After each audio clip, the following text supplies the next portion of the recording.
Good morning, good afternoon, good evening, everyone.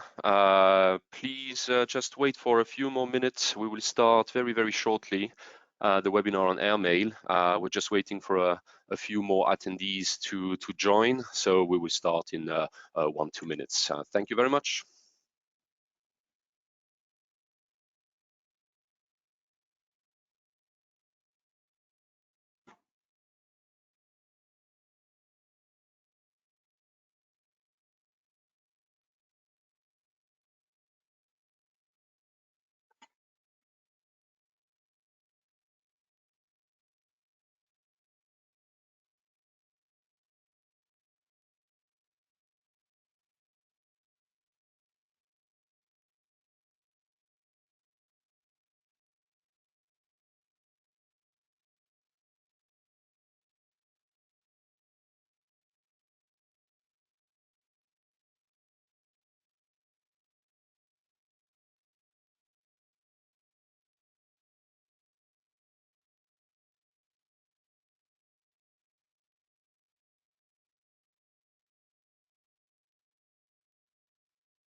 Okay, good morning, good afternoon, and good evening, everyone, depending on where you are.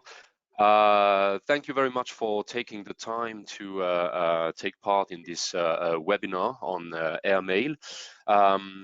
It's a part of the air cargo industry from an Iata's perspective, from an airline's perspective, which is not always very visible, and we wanted to give you a little bit more of awareness on what we do together with the Universal Postal Union. And therefore, we thought that a 2.5-hour webinar on the various initiatives that we have in airmail would be more than welcome. So I'm just going to go very briefly through an introduction on Iata to show you a little bit who we are, what we do, and I'll show you also a little bit of the content of this webinar, and then I'll pass the floor to my colleague from the Universal Postal Union, Jan Bożnanski. So if we go to the next slide. I just need to remind you of one thing.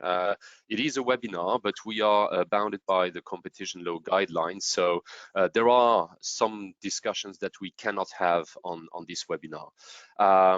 For example, you have a few bullet points here. I'm not going to read them, but we are not going to talk about any collective agreement concerning prices, charges, markets, territories, customers, supplies, and so on.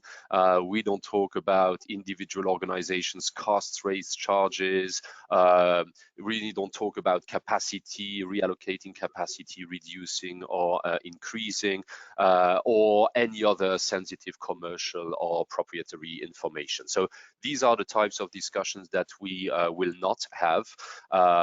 If unfortunately this is the case, we will have to mute you because these discussions cannot take place. So apart from this, of course, all the questions are welcomed, and we have dedicated Q&A sessions at the end of each and every presentation that will allow you some time to ask. If we go to the next slide.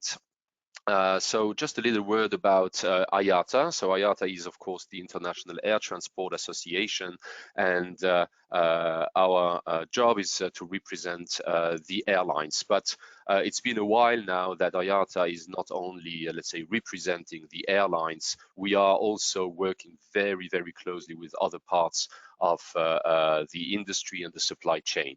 So if we move on to the next slide, we represent approximately 290 plus airlines. So that's a huge part of the airlines in the world. They represent around 83% of the world's air traffic, and as you can see, 35% of the global trade by value.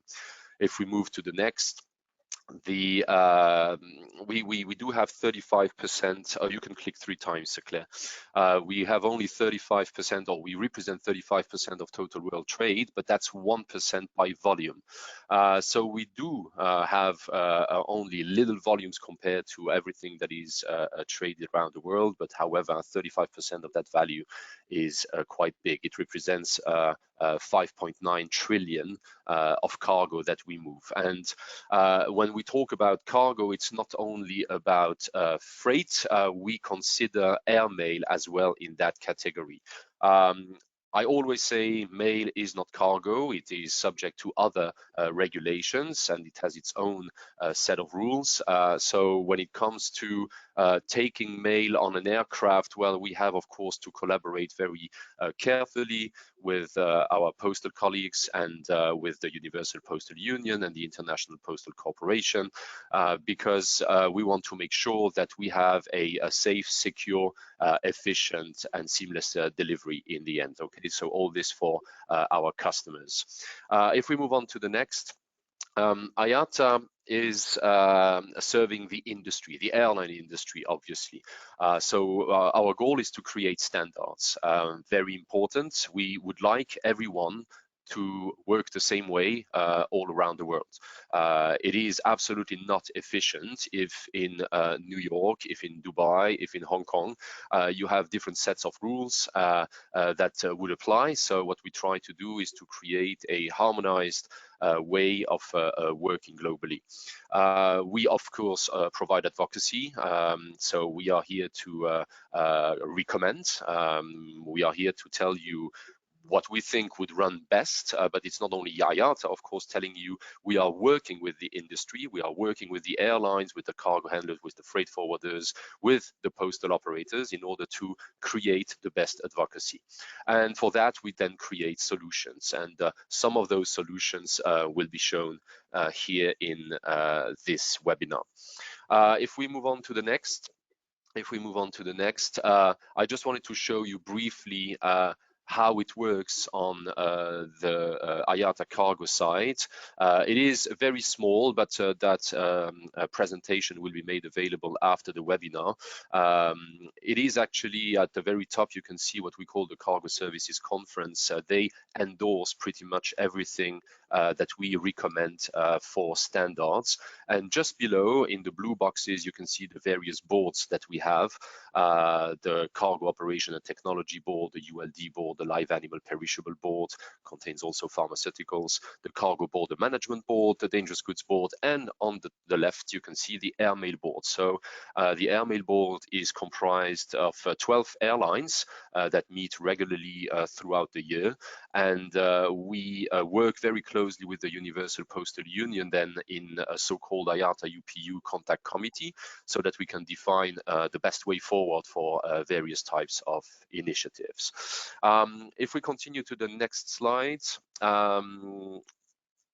so these are the various industries with which we collaborate. I'm not going to take much more time in here, but just to say again that we are not just representing the airlines, but we are representing the airlines and all the other organizations to make sure that we can work efficiently together. And then just next slide, just to finish. So for this webinar, again, the objective is to create awareness. We want to make sure that you have all the information you need and all the tools you require in order to have a seamless transport of mail.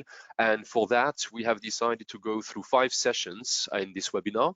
One talking about the framework for a postal service agreement, the basis for contracts. Then we'll go a little bit into the security and the Ecsd, the Electronic Consignment Security Declaration.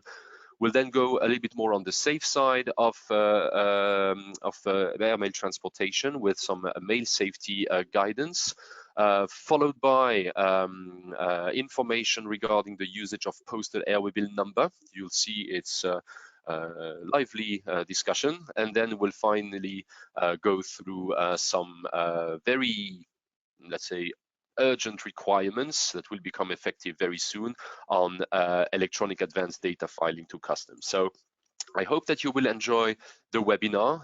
Do not forget that at the end of each of those sessions, you will be provided with a chance to ask questions. So please keep your questions until then. And otherwise, we will, of course, remain available even after the webinar. So if you have any questions, you'll get our contact details. So thank you very much. And I'll pass the floor to my colleague from the Universal Postal Union. Jan, the floor is yours. Thank you very much, Andre, for getting me a floor. Good morning, good afternoon, good evening to all participants.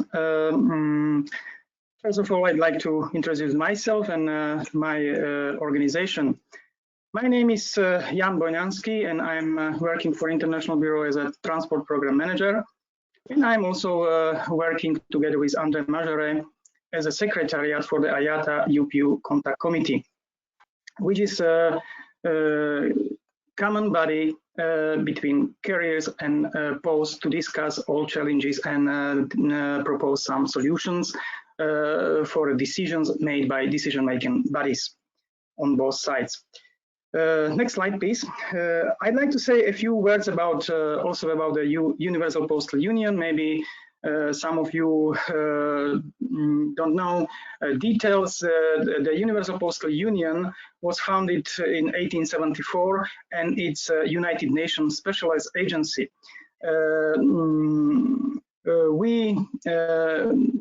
Our activities are focused on regulating worldwide traffic of international mail, establishing some operational or technical standards, proposing systems for compensating countries, and so on and so on. There is much more activities, but of course we would like to focus today on activities related to the transport, international transport, and to say a little bit more about activities conducted through postal network. As you can see some data, we are the biggest delivery network in the world, offering a job to more than 5 million people through a few 100,000 post offices around the world. Even if 80% of traffic comes from industrialized countries, we are a United Nations organization taking care about all member countries. We have 192 member countries. Our members are not designated operators or posts. Our members are member countries. So we are intergovernmental organization. On the next slide, I'd like just to highlight the main challenges in the area of international supply chain. Of course, we would like to improve interoperability of network infrastructure, improve the quality, efficiency, security, safety, and so on, as you can see on the slide, through 3 main pillars of the supply chain team in the International Bureau. We will speak today partially about some issues related to the security and safety, and of course about some issues related to the transport. On the next slide, I'd like to say that there is a lot of challenges at this moment coming from mostly from regulators. We have a lot of legal challenges, legal requirements coming from WCO, from ICAO, from countries, and to be honest, more or less all of them are focused on providing the data.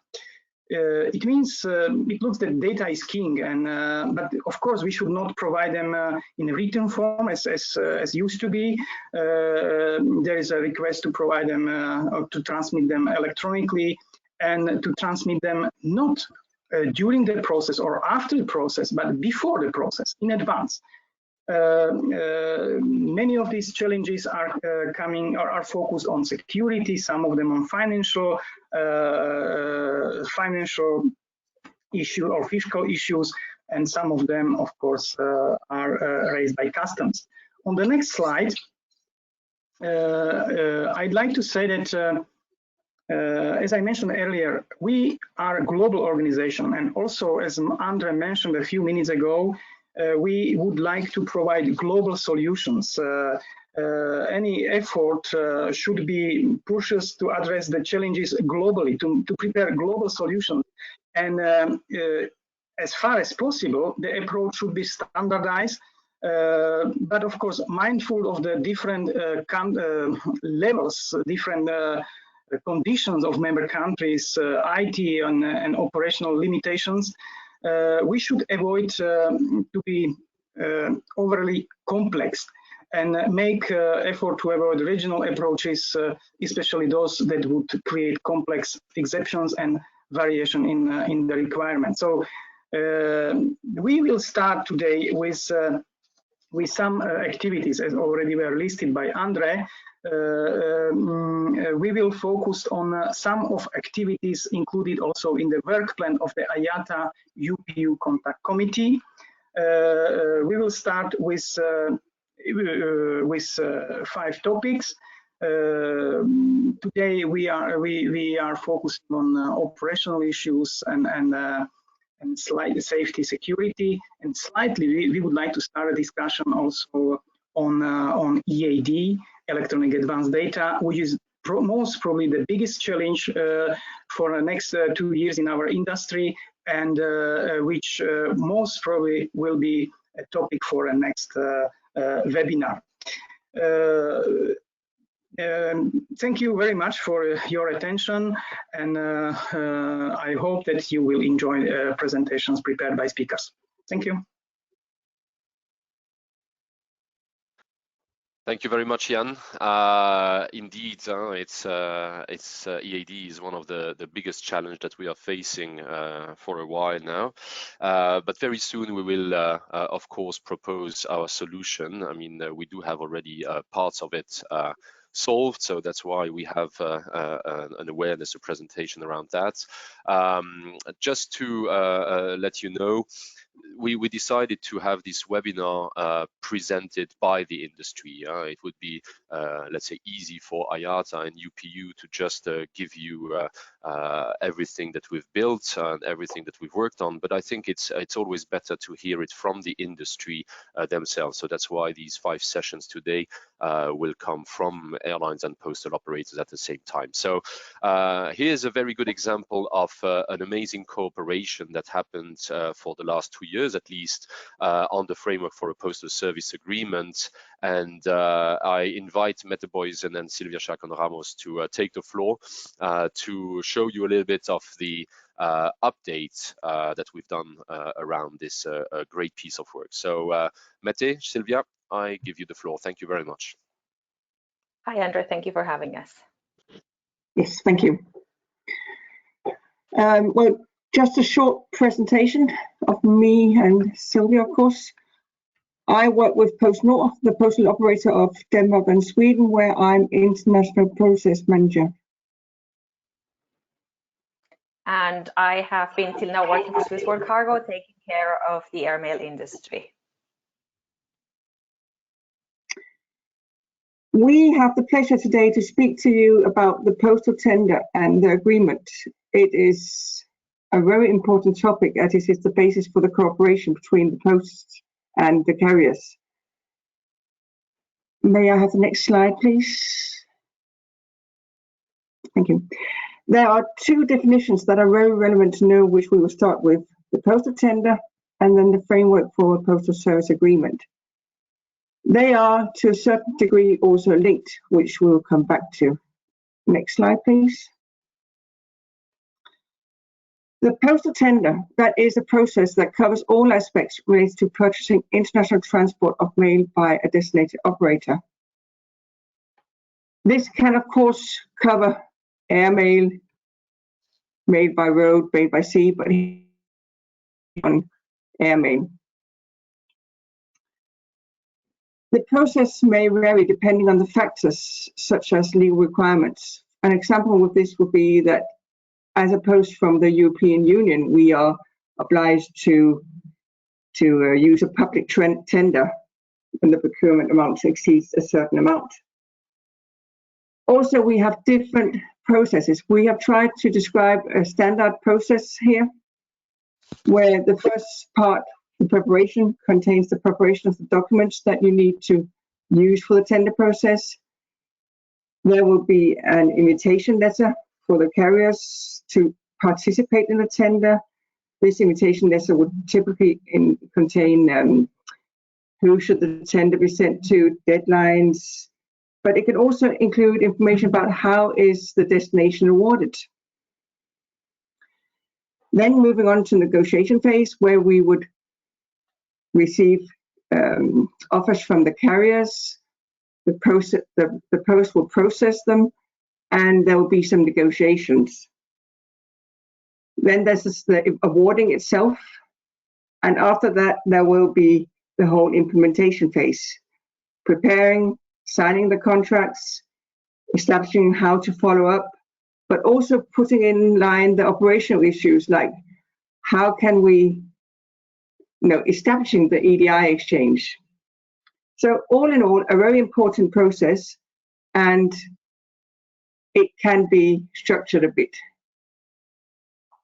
Moving on to the next slide, which then comes as the framework for a postal service agreement.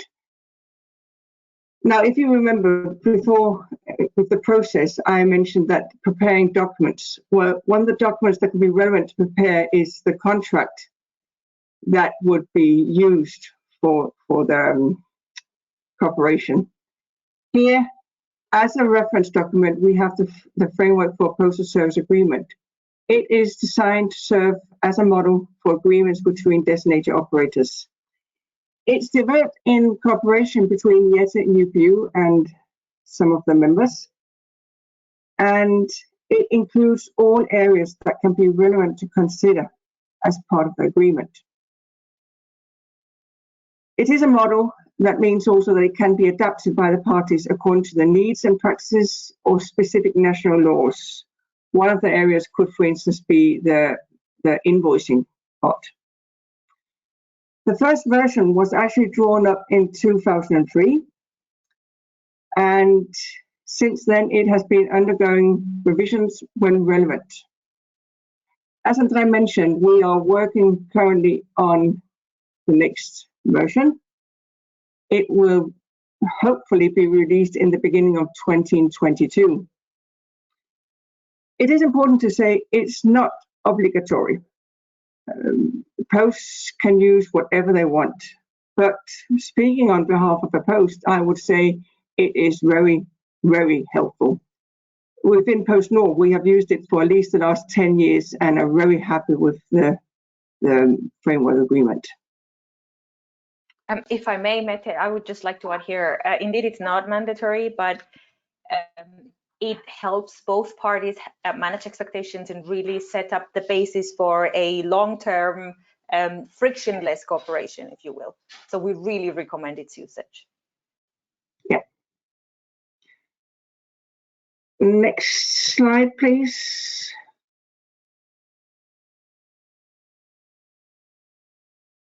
All right, now it's my turn.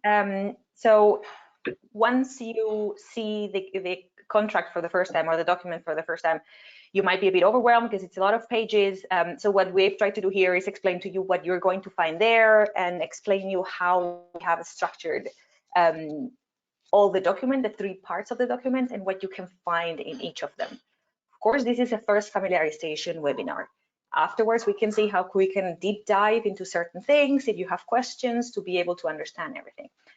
So the content is divided into 3 parts. The main text is the document itself, the framework itself. Then we have all the annexes.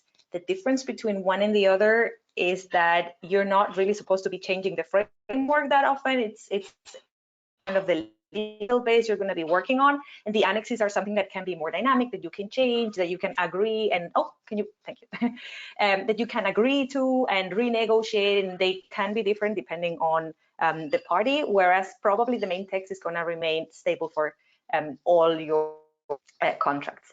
The third part, which is kind of new, and we think it was are the guidelines. How do you work with these things? How are you supposed to handle this? How are you supposed to work with these annexes? What is mandatory, what is not? Tips, all that. So that's going to come on the guidelines, which is the third part. Now we can come to the main text. Next slide. Yeah. It's a bit dry as a content. So we have to put it here into boxes, and we're not going to deep dive into each of them, but we wanted to explain to you a bit what you're going to find once you read through the entire document. The first thing you're going to find are the definitions of all relevant terms. In case you're doubting, what does it mean when we talk about volume? What does it mean when we talk about messaging? What are we talking about? So all these things are going to be there. If you work through it and you realize something's missing, please raise a flag. I think everything is there, but it's going to help you and your organization really understand what you're talking about through the rest of the document. Then we have the objective scope of the framework, which is going to set up the basis. And then we come to the obligation. First, you're going to, so as airlines, what? Then we have the designated operators. What do to do? Obligations. On the next part, and then you have obligations both common to both parties. After that, we're going to talk about rates, not the rates themselves. It's going to come to the annexes, but we're going to set up certain rules, let's call it, regarding rates. And right after that, of course, you need to pay. So what are the terms of payments and what's expected there as well? After that's done, the next step will be irregularities. Everything related to irregularities, what is irregularity, how to consider it, etc. And after that, there's liability as well. The liability part is the part that has caused a discussion, and I can be very proud on how to look at this in a very honest way and in a very pragmatic way, considering the current circumstances, how e-commerce is evolving, etc., etc. Next step, it's then all the legal part, duration, the agreement, if there are any, and the final provisions, which is what I call, and I ask for pardon for any lawyers attending this call, but what I call the legal blah that has to be as well in the contract. So this is all about the main text. Then once you have this main text that, as I said, is probably going to remain very stable once it's negotiated. If you have a public tender, it's most likely not going to vary from one contract to the next. It's going to be the same thing. Then we come to the annexes, which is then the next slide.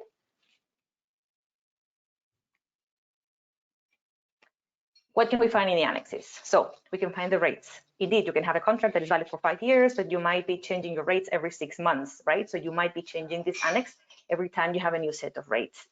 Estimated tonnages, it's related to the same thing. Your tonnage is changing depending on the season, on the year, etc. So that's something you might want to have updated more often. Then we have performance success levels. So what are your agreements? And here we come back again to managing expectations. What are you expecting, and what can you commit to from the principal side and from the carrier side? We have safety and security information, which is as well really crucial. Most of us are really familiar with all of these topics, but just in case, to have it crystal clear, transparent, black and white. Then we have different special provisions, if there are any, to add there. We have the contact list of the designated operator, which is the post office, the contact list of the carrier, which again might remain really stable through the years, or it might change if there are any staff changes. We have the routing plan, which would be, again, once we've decided, and as Mette explained, you've had all these tender routes have been awarded, and then you have the routing plan included there. And then you have any contingency plans, which in this case refer to messaging. What are we going to do if anything fails messaging-wise? So last but not least are the guidelines. The guidelines are the instructions. They're meant to help you get familiar with it. At the beginning, it's going to take you some hours, but once you work with it a little bit, it actually becomes quite easy, and then you know where you can find anything. And every time you see a framework that comes from this template, you'll identify very fast what has been changed, if everything is as per the standard version, or if something is different. What do we have then in these instructions? First, we have a description of the standard type of tender process, in case you don't have any. Some people haven't used that yet. Some people already know how it works. So there's a standard description of how it should work. I don't know if Mette wants to add anything about that, since she's a big expert on tenders. No, I agree. And I think it's important to somehow have a standard process to work through, so you remember everything, and that's the benefit for both post and carriers, of course. But yeah, no. Yeah. And to understand internally, you know, very often as a carrier, you're with different tenders and different processes. So some departments don't understand why certain customers work in one way, certain customers work in the other. Like this, if we unify or try to unify the process, it will make it much more fluent for all parties, right? So that's one part. The second part for the guidelines is the explanation about the different articles in the main part of the agreement, including the references. So this second box is actually going to deep dive into the first bubble that I showed you before, and it's going to explain you what each of these articles is supposed to explain, and if there are references where you can find them and how to work with them. Of course, then if you have one part explaining the document itself, then we're going to have another one explaining the annexes, which is the same thing. It's going to deep dive into the slide we just saw above, go into every annex and explain to you how you can work with it. If you want to work with it, you don't have to, but if you want to work with it, this is the way it should go. Next to that, will come some recommendations. May I just add, Sylvia?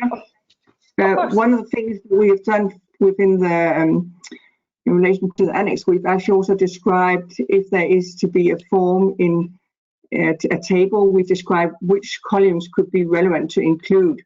So we've tried to here give some guidelines, what could be beneficial for the carriers and what could be beneficial for the posts. Exactly. So instead of forcing in a certain format, what we're telling you is what kind of information is recommended to have in each of these annexes. And then you can work with it depending on your own needs. Then we have recommendations, to the content of the annexes related to the tonnages, rates, to deep dive even more about that. And last but not least, information about carded and rested, which in the time we're living, we believe is actually a very crucial point to have clarity on.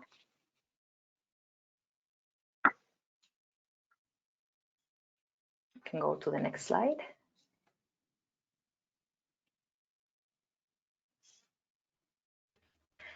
Where do we find all these documents? Where can you go and start downloading files, go through, look through, see if you understand, if you have questions, and how to work with that.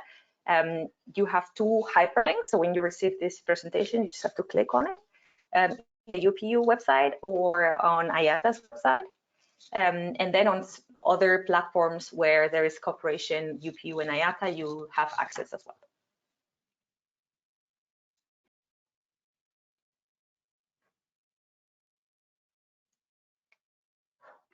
Are any questions,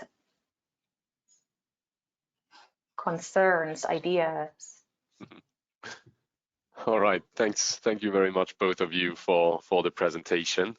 I see actually in the question box many people are asking if those links will become available. So you just answered yes, indeed, the links are there. You will have obviously the possibility to just go on an Iata website, UPU website, but the links will be in here. And yeah, I strongly advise or suggest that even if you heard of the framework for a postal service agreement, even if you have a copy, this one is way more complete, and we will also issue some guidance material on how to implement it, and this is extremely important for the good relationship between the airlines and the postal partners. I also saw questions regarding the recording of the webinar. Sorry, not related to FPSA, but the recording of the webinar. Yes, the webinar is recorded and will be available afterwards, absolutely. So you can see and hear again Mette and Sylvia on this topic. If anyone has a question regarding the framework for postal service agreement or postal tender or its implementation and so on, you are of course welcome to put your answer or your question, sorry, in the question box. This is in the menu on your screen. So for the moment, I see no questions. So I will move on to the next session, and if there is any question afterwards, obviously I will get back to you, Sylvia and Mette, and we will be able to answer them a bit later. Is that fine with you? Certainly. Excellent. Thank you very much again for your presentation. Thank you. And let's continue now. The second agenda item that we have for today is one of the let's say concern that we all have when we fly. It's about safety and security. So we'll start with the security side of it, and we will invite for this session Mr. Tahir Hasnain. He's working with me at Iata. I'll let him introduce himself and drive you through this presentation. Tahir, it's all yours. Thank you very much, Andre.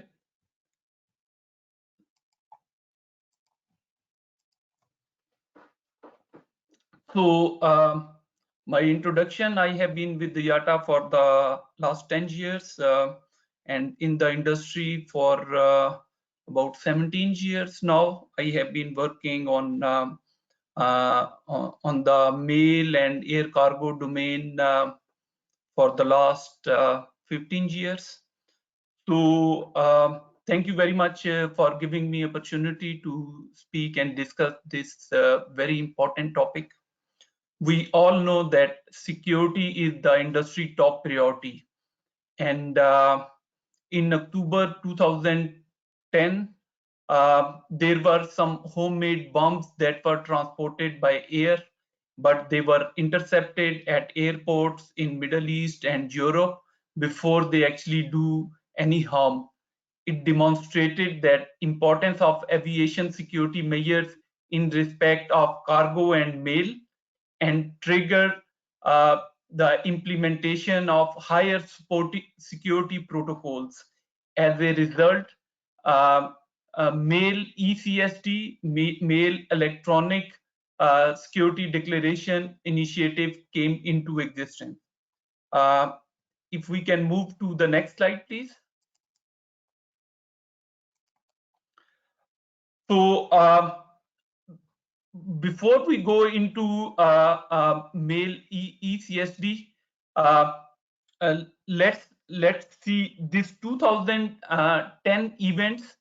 It triggered that there need to be a legislation to make sure that all stakeholders involved in the air cargo and mail supply chain secure their cargo and mail consignments. So in 2010, EU drafted the mail Ecsd regulation. However, that regulation was further improved during 2012 and then later on by 2015. And this legislation implies that mail must be secure 100% as well as cargo. So postal mail, before it is loaded on the aircraft, must be secured, and an electronic consignment security declaration must be issued. So since it has this legislative point, so it requires that all stakeholders involved in air cargo and mail must comply to this regulation. So we move to the next slide, please.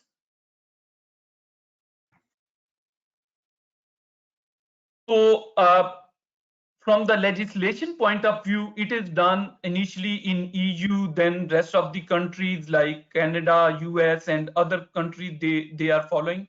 But industries still face some challenges in the mail ECSD implementation. One of the initial, when this legislation came into existence, the major challenge was the harmonization of the regulation and delays in implementation. However, the regulators, they start working towards the standardization, harmonization. So that challenge to a great extent has been already addressed. But now it is up to the carrier, postal operator, ground handler, or other stakeholder who are involved. They need to focus on the compliance. And what we have seen is the issues are lack of mail ECSD awareness, the key challenge.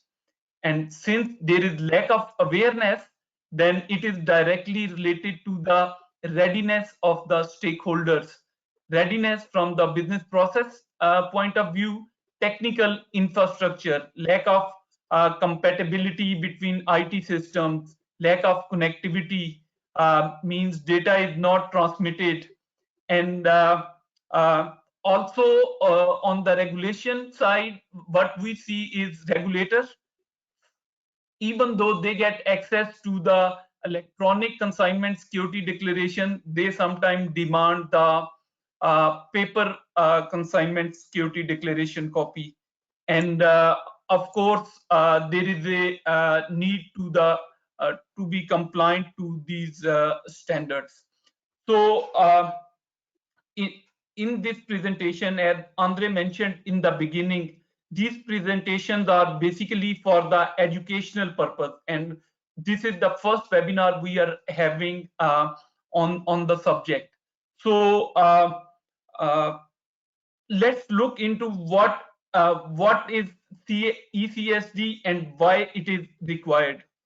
So securing a mail consignment under a security program, exchanging mail security data electronically, and maintaining audit trail, it is called electronic security declaration. Now, it has basically 4 components: who secured the mail, how the mail is secured, which security status is applied to the mail consignment, and what is the date and time for securing the mail. So if we combine these 4 components, it is called electronic consignment security declaration. So regarding the first point, who secured the mail? So not everybody is authorized to secure the mail. Only parties authorized under a security program, which is normally run by the regulator of that country or the government itself, they have to comply to certain requirements to be eligible to secure the mail consignment. And normally the terminology used is a regulated agent, and this regulated agent could be air carriers, handling agents, freight forwarders, and postal operators. Then the other 3 components, basically who secured the mail, applied security method, assigned security status, and the time of securing the mail. All this information is primarily available with the party who initially secured the mail, and it could be audited by the regulators on demand. When it comes to the mail, specifically speaking, the postal operator, which we expect to be the regulated agent, or the regulated agent who is a partner of a postal operator secure the mail, and then this mail securing the mail is on mail item level. In layman terms, item is a single parcel or a letter. So, and then they forward this electronic consignment security declaration not on the item level but on the consignment level, and in layman term it is called the mailbag, or normally in the UPU world we call it the mail receptacle. So the carrier, they maintain the information on the receptacle level. However, the detailed information is in the with the postal operator on item level, and regulator, they can do the on-demand audits to get that information. The concept of the mail ECSD is the similar as the cargo ECSD. So the complete information, it remains with the primary informant, and then high level information is transmitted throughout the supply chain. So any party involved in the journey of the mail must make sure that the complete audit trail is maintained and it is further forwarded to the remaining parties in the supply chain. Let's move to the next slide. So mail CSD template.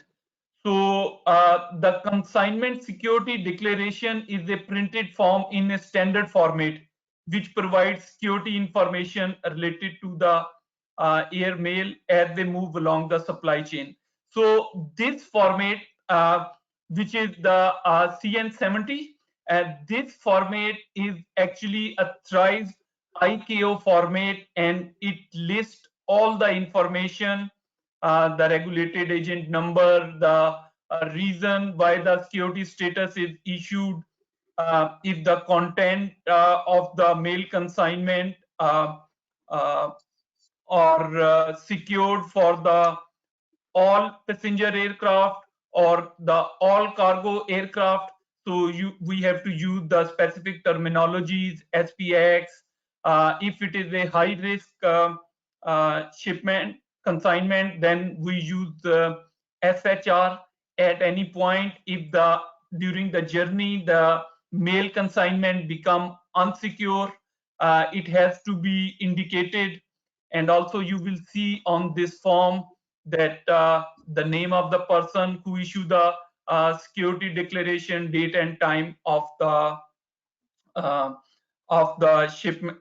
mail consignment was secured, and all of this information is transmitted electronically, and that is called mail ECSD. Let's move to the next slide. So as Andre and John mentioned that Iata and UPU, they collaborated quite well on a number of initiatives, and one of the initiative with the mail ECSD. We formed a subgroup. We work on the different SOPs, standards, to have a harmonized practice for complying with the mail ECSD requirement of any individual country. So all the parties who are involved in the mail ECSD, they have to comply to the orange box, that the party securing the mail consignment must be authorized under a national security program. So as I mentioned in the beginning, there are certain requirements that must be fulfilled to be eligible to secure the mail consignment. You need to have the infrastructure and business processes. Must produce consignment security proofs and maintain chain of custody. maintain good quality of data and establish digital connectivity. Complete audit trail should be maintained, need to maintain archives, and also must have contingency plans in place. And then the two main players, the first one, postal operator, they must be capable of transmitting carded 2.1. Those who don't know carded, it is an electronic messages used to exchange the mail receptacle level information between the postal operator and air carriers. But that was initially. Now certain information is exchanged between different partners as well, including custom and other postal authority. And then the next for the postal operator is data submission must happen prior to tendering the mail to the carrier, and should be able to print CSD on request, and the data availability must be there for the flight time or at least 24 hours of the flight departure. And on the carrier side,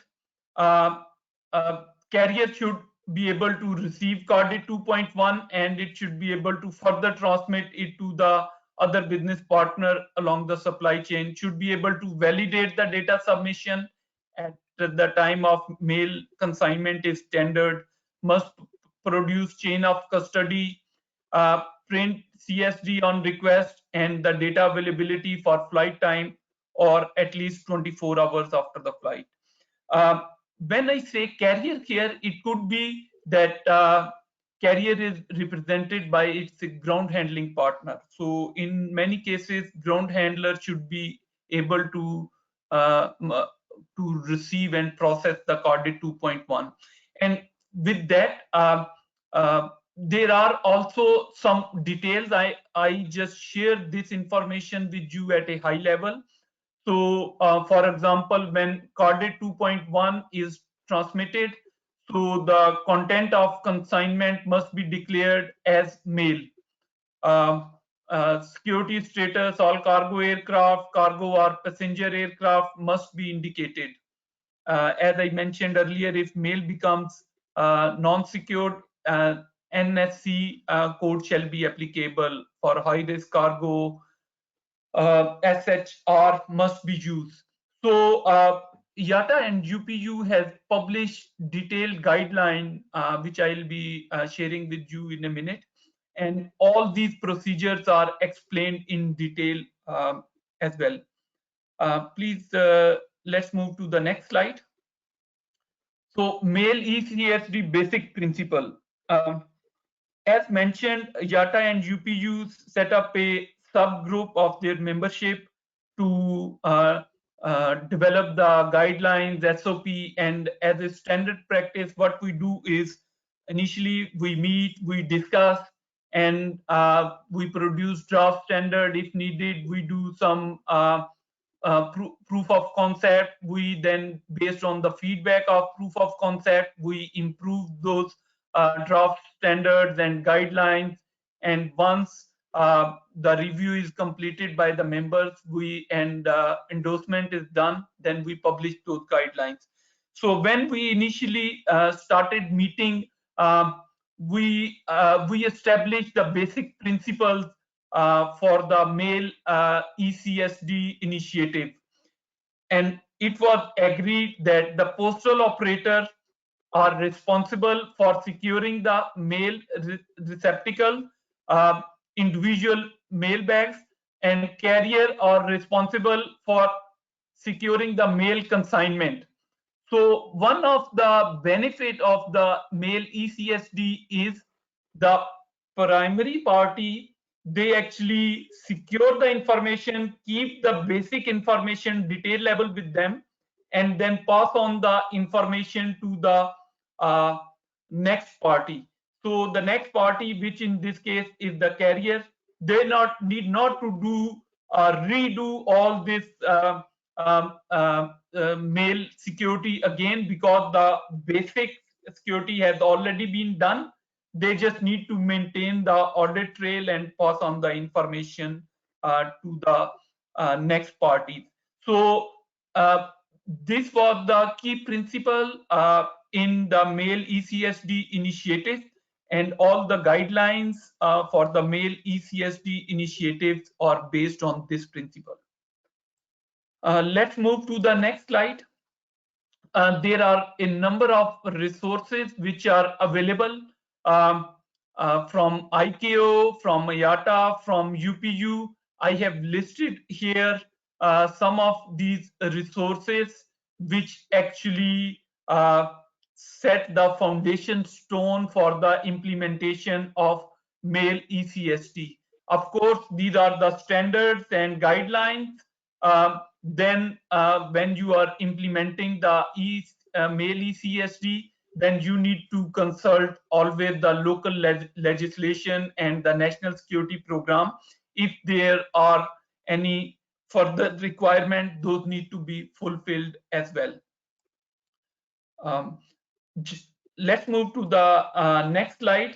On this slide, you will see a very high level business process from the postal operator and on the carrier side. If we see on the postal operator, the first and foremost step is acceptance and securing the mail. So all the information we discuss, securing the mails, which security method is applied, if it is for all cargo aircraft or for cargo and passenger aircraft, everything is maintained by the postal operator. Maintain mail security information on receptacle level, then transmit this information on consignment level and produce mail security information on demand. And then on the carrier side, receive the information, mail security information on consignment level, acceptance of secure mail, maintain the secure chain throughout the journey, and the produce security information on demand. So this is the basic business process which is applied to the Mail ECSD journey. Let's move to the next slide, which is benefits. What are the key benefits of Mail ECSD? First and foremost benefit is compliance with the regulation in a harmonized way. You set up your IT system, business process, data exchange once and for one country, and then it must be harmonized with the other countries. In this case, for example, talking about the EU, you develop it one, and then it will be applicable for all the EU member states. And other countries, they are going, some of them are already live with the Mail ECSD, other they are in process of developing this, and then you will be automatically harmonized with this. You will have a secured supply chain. If there is any risk, it will be captured much earlier in the supply chain. And digital cargo acceleration. You will avoid unnecessary duplication of data exchange and also physical screening as well. It improves efficiency in movement of cargo. Data quality improve. It means you increase the productivity. Also, with the automation, you will achieve some benefits. For example, validation of the regulated agent or known consignor database into the IT infrastructure, advancing automation technology, and above all, the process optimization.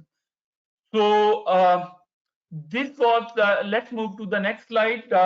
Last but not the least, this was a very high level introduction of the Mail ECSD initiative, which Iata and UPU membership jointly worked on, and it has been now implemented as well in certain places. And some of the members, they are already, both Iata and UPU side, they are already complying with the Mail ECSD initiative. Thank you very much for your time. And Andre, over to you. Thank you, Tahir. Thank you very much. Just stay here just for a second, and if I may, could I also invite Mete to just please switch on your camera, because I do have a question here that popped up that I think would be related to you both. So Mete and Tahir, if you could just join. So generic question out of a person here asking what are the benefits of using eCSD, right? So not only about using CSD, CSD is a compliance with regulations, so that is a mandatory requirement, but what are the benefits of using eCSD? So maybe Mete, you can give us your view, and then Tahir. Certainly. Do you hear me? Yes. Good. I will put it that way, that my production says that if I update the systems without an option to send eCSD, they would ask me not to update the system. It's very more complex to handle all the manual papers and having to send them with the right ground handler, and they have to give it to the captain, and all these practical elements that seem so easy, but when it comes down to it, they are much more difficult than just sending an electronic message. So that's definitely one large benefit. The other benefit is we always have it in our system. We have a way of finding the information if the authorities need it. Yeah, things like that. Thank you, Mete. Tahir, would you like to add something? Yeah, Claire, if we can move to one slide back, where we just discuss some of the benefits. So, Claire, can we move to one slide back?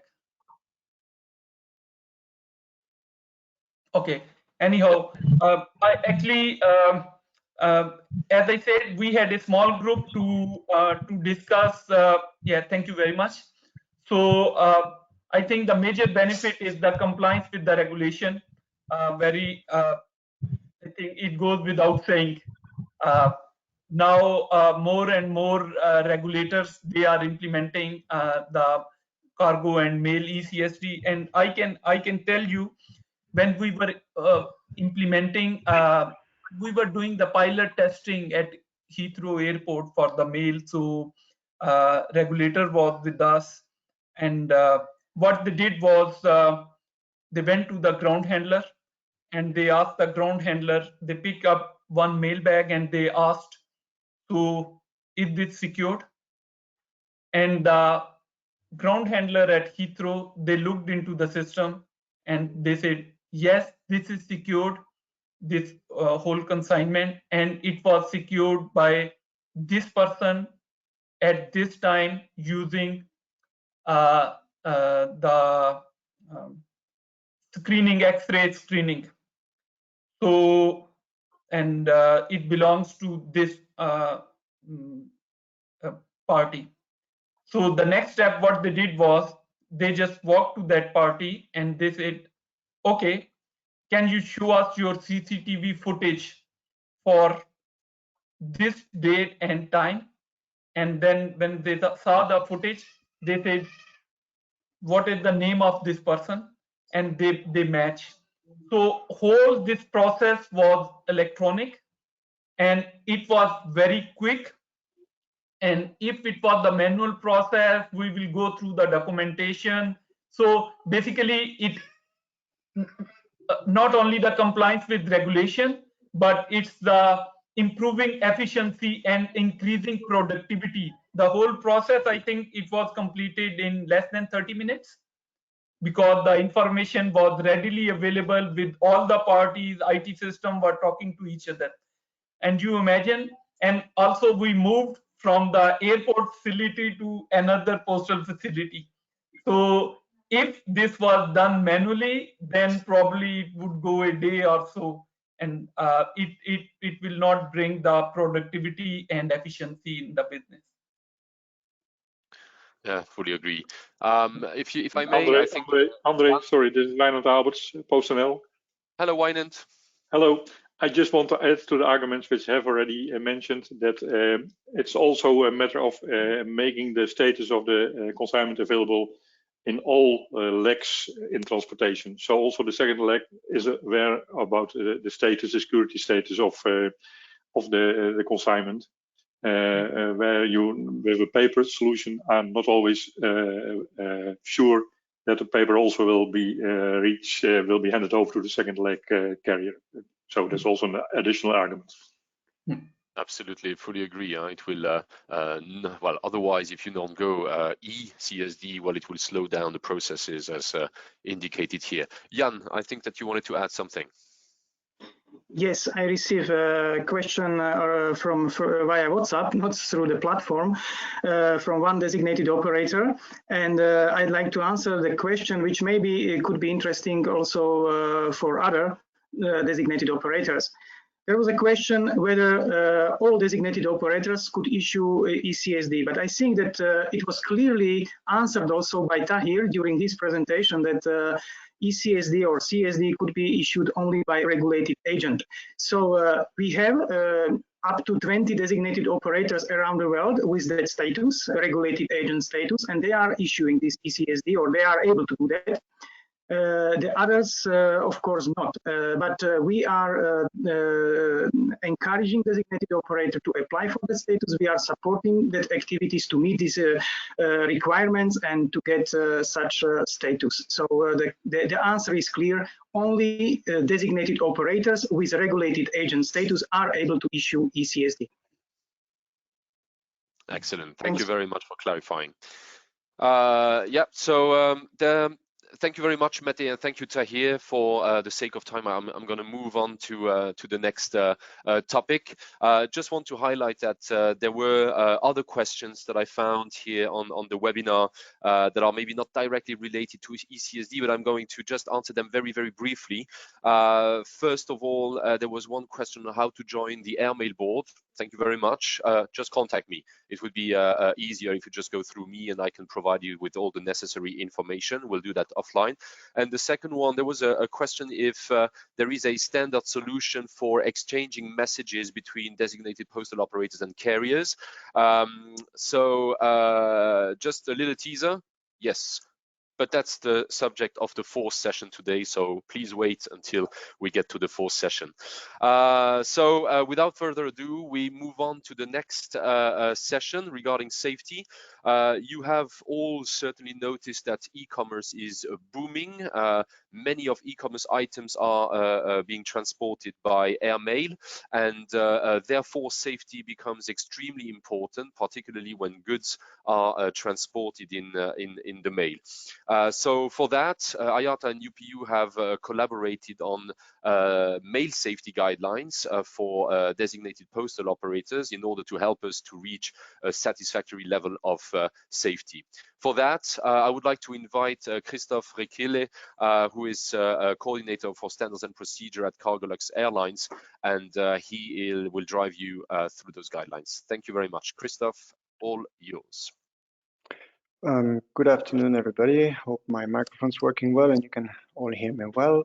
Yes. My name is Christoph. So I am with Cargolux Airlines now for 7 years, where I originally had more of a standards and procedure background, and recently I've moved on and I am now the lucky manager of deputy manager of the load control. I'm fully certified Cat 6 dangerous goods, and I am a fully certified load master, which means that I have the pleasure to load and to offload aircrafts and to fly with some dangerous goods beneath me, which makes you more aware and more worried about everything. So I joined also the airmail board 3-4 years ago, I think, with the intention to understand more why we were seeing more and more mailbags being transported on all cargo aircraft, and also to get some answers on the safety aspect of these flows. So after hard work with Andre and the rest of the board and our colleagues from the UPU, we issued these IATA UPU mail safety guidelines, which are recommendations to postal operators. So this is how we would like to tackle this jointly, hand in hand. So if we can go to the next slide. I'd like to start a presentation with a bit of background to show that this is something which is very much concerning still today, and more, I have to say. So I will introduce with an example of what was found during a check of those mailbags that we had on board. So let's go to the next slide, please. We did some checks on postal bags that we were flying on board. And it was coming from an ETOE, so it was shipped as cargo, and we are supposed to get put into the mail system afterwards. And as you can see, we have a lot of actual forbidden dangerous goods that this should never be put in a mail bag. So we have a lot of UN 3480, which has standalone lithium batteries. We have a lot of laptops themselves, computer accessories, car accessories, and this is also, you will see later on what apparently those shippers and those origin consider a car accessory, and it's really concerning.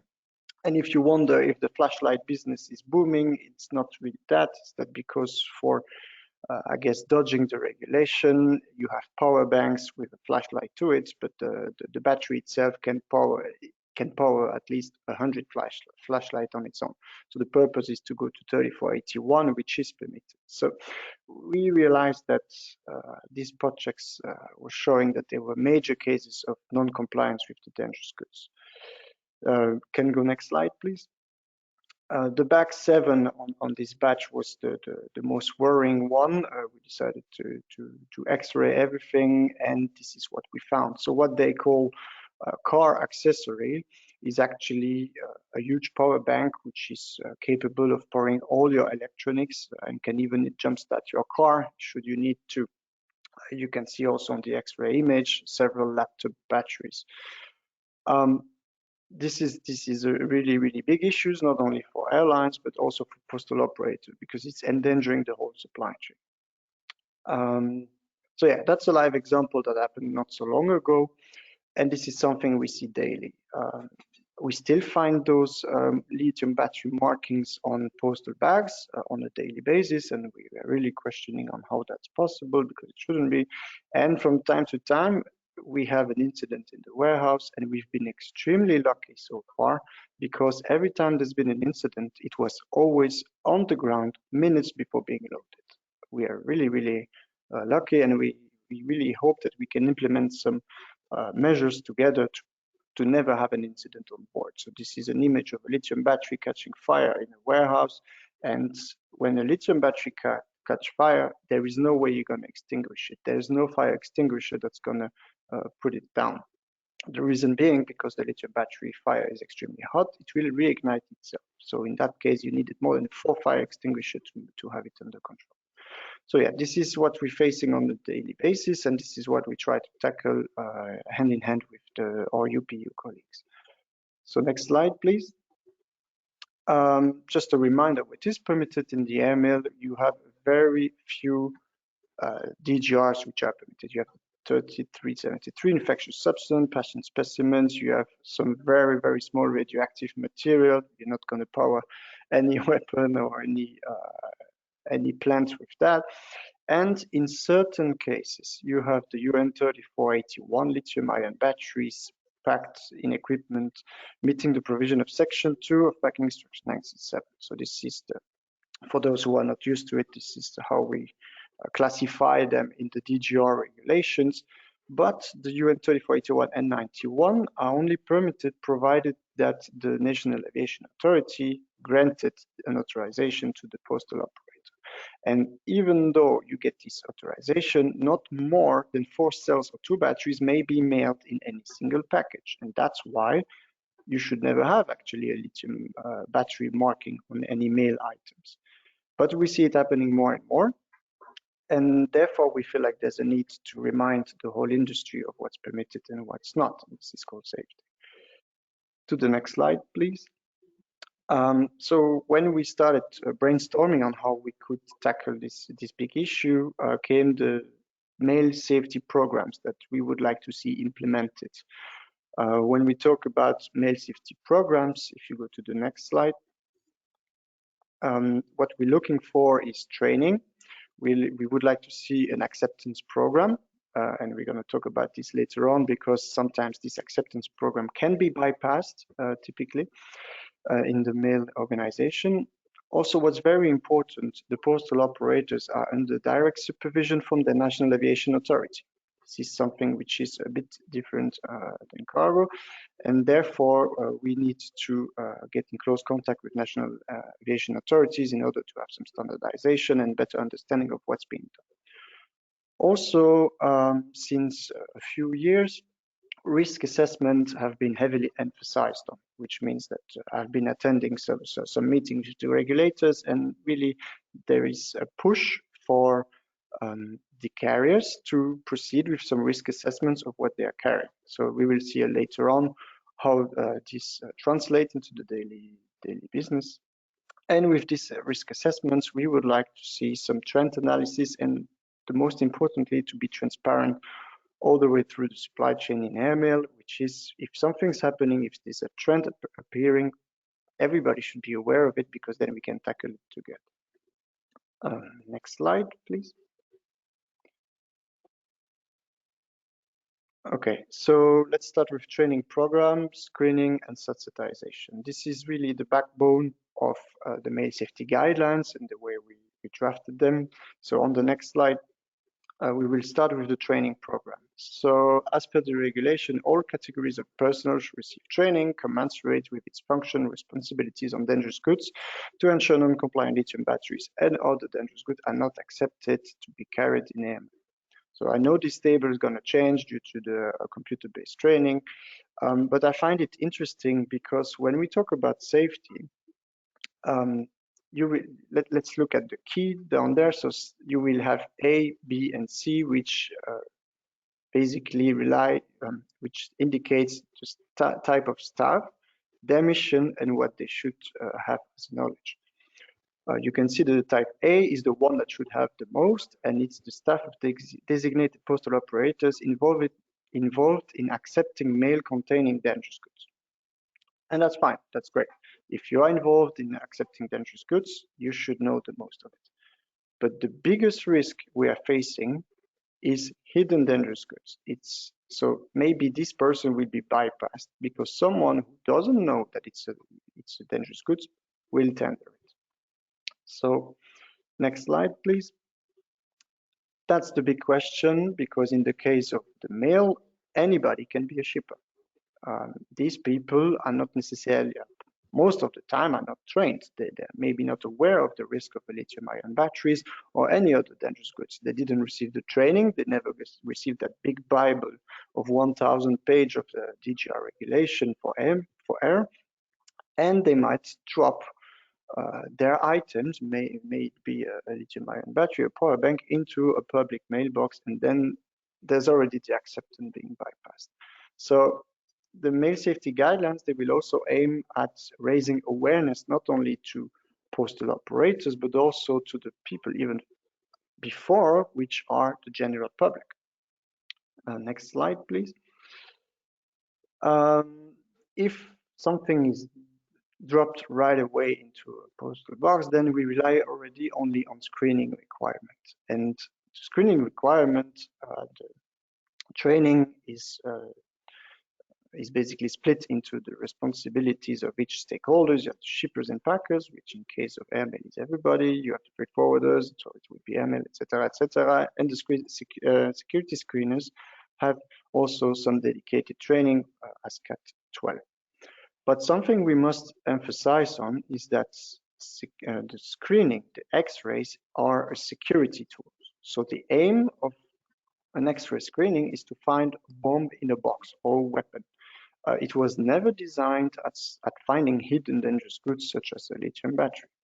So in order to have something efficient to find these hidden dangerous goods, we need to work on several aspects other than a normal typical X-ray. Next slide, please. So yeah, another reminder is that if we want to use the screening equipment technology to find the hidden dangerous good, the smaller the box, the more efficient we're going to be. Otherwise, if we screen at the airport, once everything has already been consolidated, already in a bag, you're going to get some clutter. So you're not going to have such a good visibility on what's inside. So we really would like to emphasize on the importance of screening upfront in the supply chain, and that could be at the postal operators facility as well, where they can screen every single parcel. The technology exists, it can be automated, and it's shown some really impressive progress so far. So that's something we wanted to emphasize on in the safety environment. If you want to rely on screening only, you need to do it before consolidation, and maybe often when it's already at the carrier's facility, it's too late because it's already consolidated. This leads us to the next slide. Yeah, the sensitization of the public. We have seen some very good initiatives from the UPU. I also want to underline from USPIS, from Vincent Desiderio, who has created some very great content. Those warning posters about dangerous goods in postal facilities, that's a great help already to raise awareness. When there is a postal representative, when the parcel is actually handed to the post by hand, brief the customer, challenge him, ask, because the customer doesn't know if it's dangerous or not, but you can already point it out via some questions. We have already seen on some postal operator websites warning information to customers, and this really helped to create an awareness of, you're about to ship something, are you sure it's not going to endanger the whole supply chain and possibly some aircraft with people on board? Other types of notice to customers, such as mailed warnings, advertisement, etc., etc. We see that there's really regaining momentum, and we see that there's a big progress going on in the postal world. Next slide, please. And then there's the B2B aspect. So we know that you have some customers which are more companies. So providing them with informational pamphlets, brochures on dangerous goods on periodic basis will maintain the awareness because we know that there might be a turnover in staff, etc., etc. It's a good complement to training. The training, let's talk about it, ongoing training efforts by the postal operator to inform each customer on what's acceptable and what's prohibited. Again, this effort to maintain the awareness. And then if this still doesn't work and you still have repetitive issues with certain customers, information regarding penalties as well for account holders who are improperly shipping dangerous goods. So if you are emphasizing to them that it's not acceptable, but you still get report from the airline that they found this or that your screeners personally found still something, there should be some penalties also with this. And we had a very nice presentation from our colleagues Sylvia and Meta about the FPSA. What could be also another good point would be to include in clauses in contracts with account customers regarding dangerous goods not permitted in AMS. I think it was the Annex 7 in the FPSA. Here, as a reminder, are the list of things not permitted, and if we find during spot checks that you have put it in the mail, here are the penalties going with it. So the mail safety guidelines, which are available on the Iata website, we have included some examples of contract wording to ease the relationship and to provide some ready-to-use tools. Next slide, please. The role of the NAA. Oh, this slide was poorly done. Sorry, it moved. So the role of the National Aviation Authority is crucial, and we really want to cooperate actively and to reach out to national aviation authorities, because we need to have this permanent teamwork in order to tackle this big safety issue. So on the next slide, we're going to talk about it. DPOs are under direct supervision. We as carrier are digging into the regulation. We try to understand what's needed, but we are operating in more than 100 countries. So we are strongly demanding harmonization and standardization of oversight program, because we notice that in every country might face different environment. Some accept like lithium batteries will grant the approval, some don't. So what happens at the transit, etc., etc. We have questions, and we would be glad to be able to raise the issue. We would like to emphasize that NAA develop and enforce audits on regular basis, compile reports received by airlines, and take action when dangerous goods or other prohibited items are discovered in AML. So this comes from a kind of frustration from the carrier side, where you report that there is an issue, and we have no doubt that something is being worked on, but there is a lack of feedback on what's actually happening behind the scenes, and if we have a risk of reoccurrence in the future. Also, as I mentioned earlier, thank you.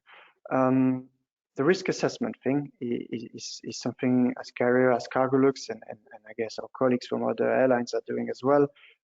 We need to risk assess everything we accept. So this has been emphasized on in Annex 6, Chapter 5.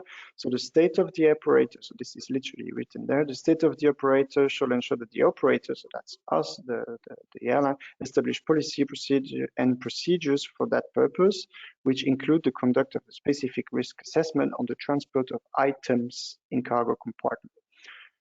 The word that surprised us when this came out was the word items. We are used to see cargo, and we question why it was written items. Is because apparently in the eyes of the regulator, we also need to basically risk assess everything, including AML. To proceed with a risk assessment, we need the full cooperation and transparency of postal operators.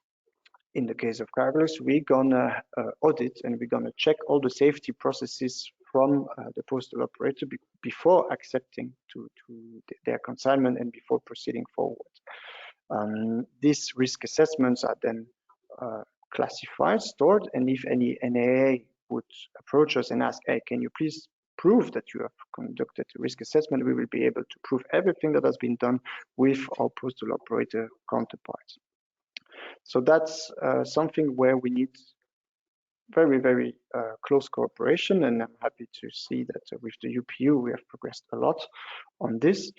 But there are still some countries where the post is not so keen on sharing how they secure and how they make their mail more safe. And we really would like that this becomes more and more transparent worldwide, not only in some areas. And the next slide, please. To the conclusion now, so next slide.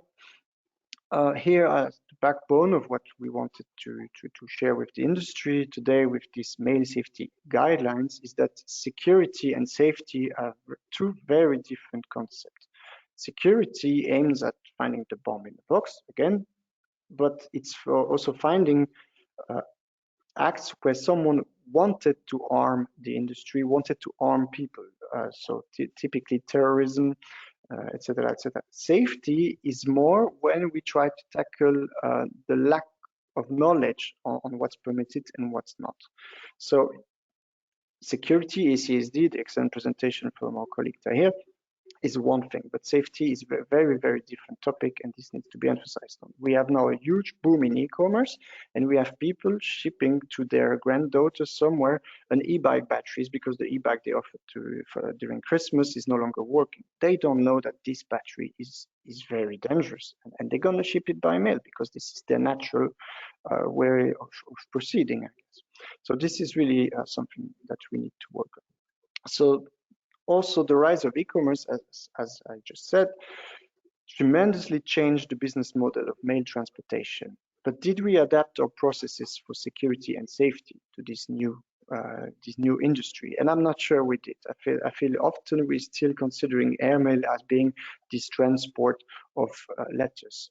But we all know now that parcels is the new thing, and it requires us to adapt. And the mail safety guidelines, they aim at that, to provide some guidance to any postal operator or any airlines that want, or any NAA as well, that wants to check the ideas that were already shared in the industry on what could be done. And I'm convinced that it's a living document that's going to evolve, because with ETOEs, with all the way the world is evolving, we're going to have to also make our screening and our acceptance processes more robust. Also, with ICAO now requirement, the sentence that we often face when we talk safety with postal operators, we do not accept dangerous goods. It's written black on white, and often this is a try to eject the subject. But now comes the question, how you do it. Please, can you show us how you ensure you do not accept dangerous goods? And this is where the relationship between the airline and the postal operator needs to be very transparent and to work hand in hand. So to conclude, the mail safety guidelines, which are on the website of Iata, and I hope they will be on the UPU website as well, they aim at enhancing the safety of all. So it's not just the airline, but it's also for the postal operator themselves, because it wouldn't be the first or the last time that a postal truck car catch fire because of a lithium battery that was not stored at the proper temperature. So we really aim at enhancing the safety for all the actors and the stakeholders of the supply chain in airmail, and we want it to be a multilateral approach, so not only at the airport, but also upfront in the supply chain. All right, so that was it for my presentation. Thank you very much for your attention, and if there is any question, please feel free. Thank you, Christoph. Thank you very much. Excellent presentation. I think you are spot on when you actually mentioned that safety is everyone's responsibility, right? We are all involved in this supply chain, and the more safety we can provide, the better. The bomb in the box has always been the priority, and we have a mandatory requirements to make sure that we screen for the bomb in the box. No mandatory requirement to screen for the lithium battery, but that can have pretty much the same effect on board an aircraft. So I did not see any question right now for this topic, but I would have one for you. Can you remind me, please, where are mailbags loaded on a passenger aircraft? In the belly. So typically it's under, right under them. Yeah. So right under the passengers, right? So please bear in mind next time that you travel that below your seats, just under the floor, you have cargo and also mailbags, and we all want them to be as safe as possible to make sure that we can enjoy the flight, right? So thank you very much, Christoph. I will catch up a little bit on the time, because we are 5 minutes behind schedule, but that's absolutely fine. And if there is any other question related to safety, then obviously I'll get back to you. So now to answer the question that was posted at the beginning of the webinar, we're going to see a little bit of communication issue. It's just like if someone would be speaking Spanish to me. I'm Luxembourgish, so having these two languages speak to each other, unfortunately we can't understand each other, and that's pretty much what's happening for a while now with airmail and cargo. So two systems that aren't able to communicate, but luckily there is a solution, and Hector is here to show you a little bit of what we did together with IPC. And Hector, the floor is yours. Yes. Thank you. Hello, thank you, Andre. Thank you for giving me this opportunity today to share a bit of what we are doing with this wide audience. My idea today is to present you with a few key elements of understanding of the issues related with the use of the postal airway bill number and the potential it offers to the industry to tackle some of the key and most critical elements or challenges that we are facing right now.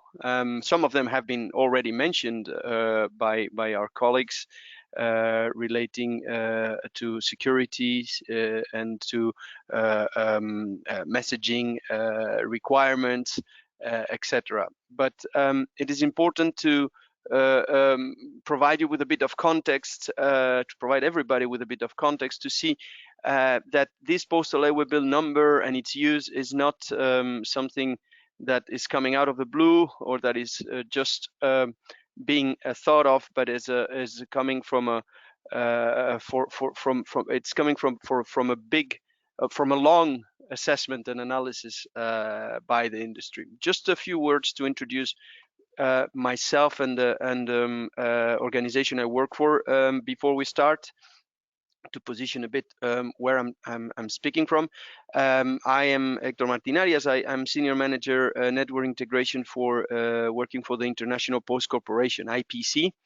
IPC is a cooperative corporation where of 25 member posts that are funding the company to and that provide services not only to these 25 member posts but to over 180 posts in the world. What kind of services?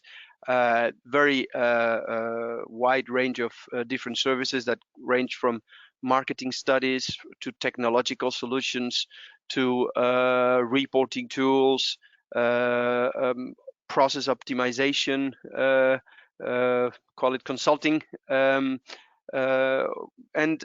in that context of trying to support our members and other posts in finding the best or being ahead of the industry in terms of best practice, IPC created a few years ago, and at the request, of course, of our members, an initiative called FOMBA, the Future of Mail by Air, that has now become Engage, and that put together a number of key stakeholders from the airline carrier industry and the postal industry to assess the best practice again, and to jointly come up with solutions that would optimize their relationship and their operations. So in that context, I would like to give you, if you can go to the first slide, please, a first context of dates and a bit of a history of the postal airway bill number before we start to talk about why and its content. As I said, in February 2006, so that's already 15 years ago, there was a first exercise between the post and the airlines participating in this initiative, the Future of Mail by Air, where we were mapping processes between mail and cargo processes. So we took the mail processes as they were, the cargo processes as they were, and we started to see how they mirrored each other, and they were. This was the starting point of the discussion, because one of the key challenges that we faced as an industry was the differences between mail and cargo. So in this exercise of mapping the processes between mail and cargo, all the processes that were identified from sourcing, we talked about the Transport Framework Agreement earlier today that was also inspired by the existing agreements in the cargo world, from planning, booking, operations, tracking, where these processes matched between the two worlds, as Andre was saying, because we are two worlds that live together but apart. And very, very early in that process, so we're talking 15 years ago, the inclusion of the need of inclusion of a postal airway bill number in the postal EDI message standard was identified. So very early in the process, we said we need bridges between the two worlds, and postal airway bill was identified as the way forward, as we will see in a minute on the next slide. But the procedure to include this as part of a UPU standard was triggered immediately. The postal EDI messages used for the conveyance of operational information are carded and rested messages, equivalent of a cargo FSU messages, roughly. And already in October 2008, again, a long time ago, the UPU messaging standard was already adapted and upgraded to accommodate for that data element. So already this long ago, we had in our postal messages a little placeholder there that would potentially accommodate for the use of a postal airweb. A few more dates since that was achieved, the inclusion of the special handling code MAL for mail, introduced as part of the available code, so to make it just another cargo product equivalent.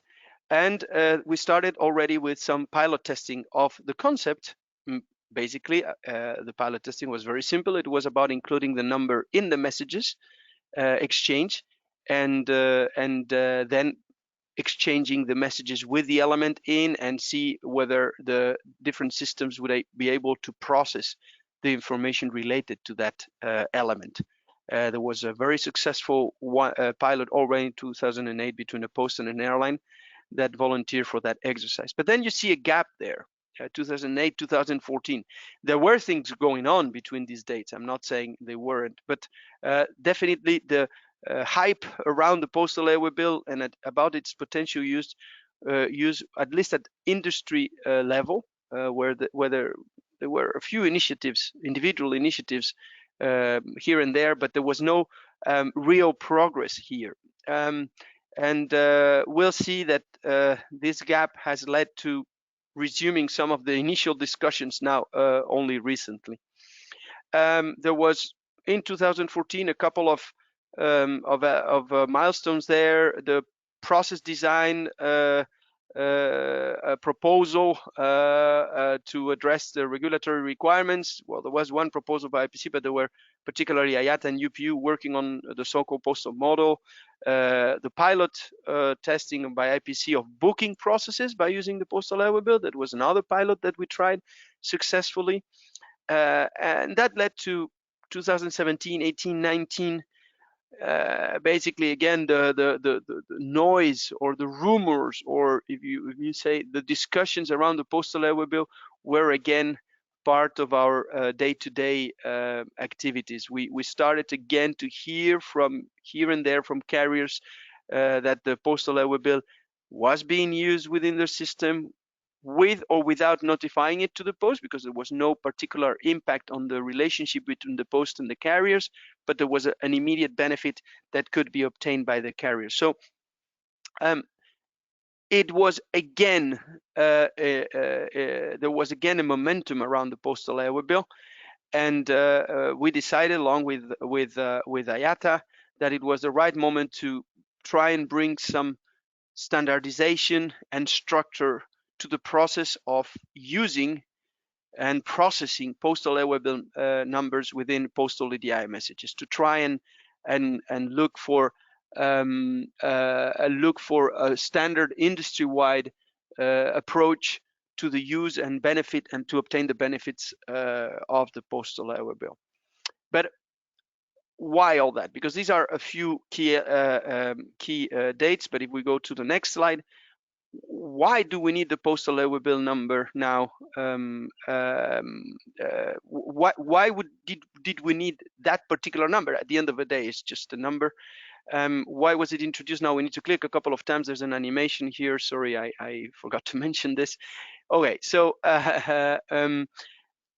initially the postal view and the carrier view on the approach of about mail were divergent. Both views were different and divergent.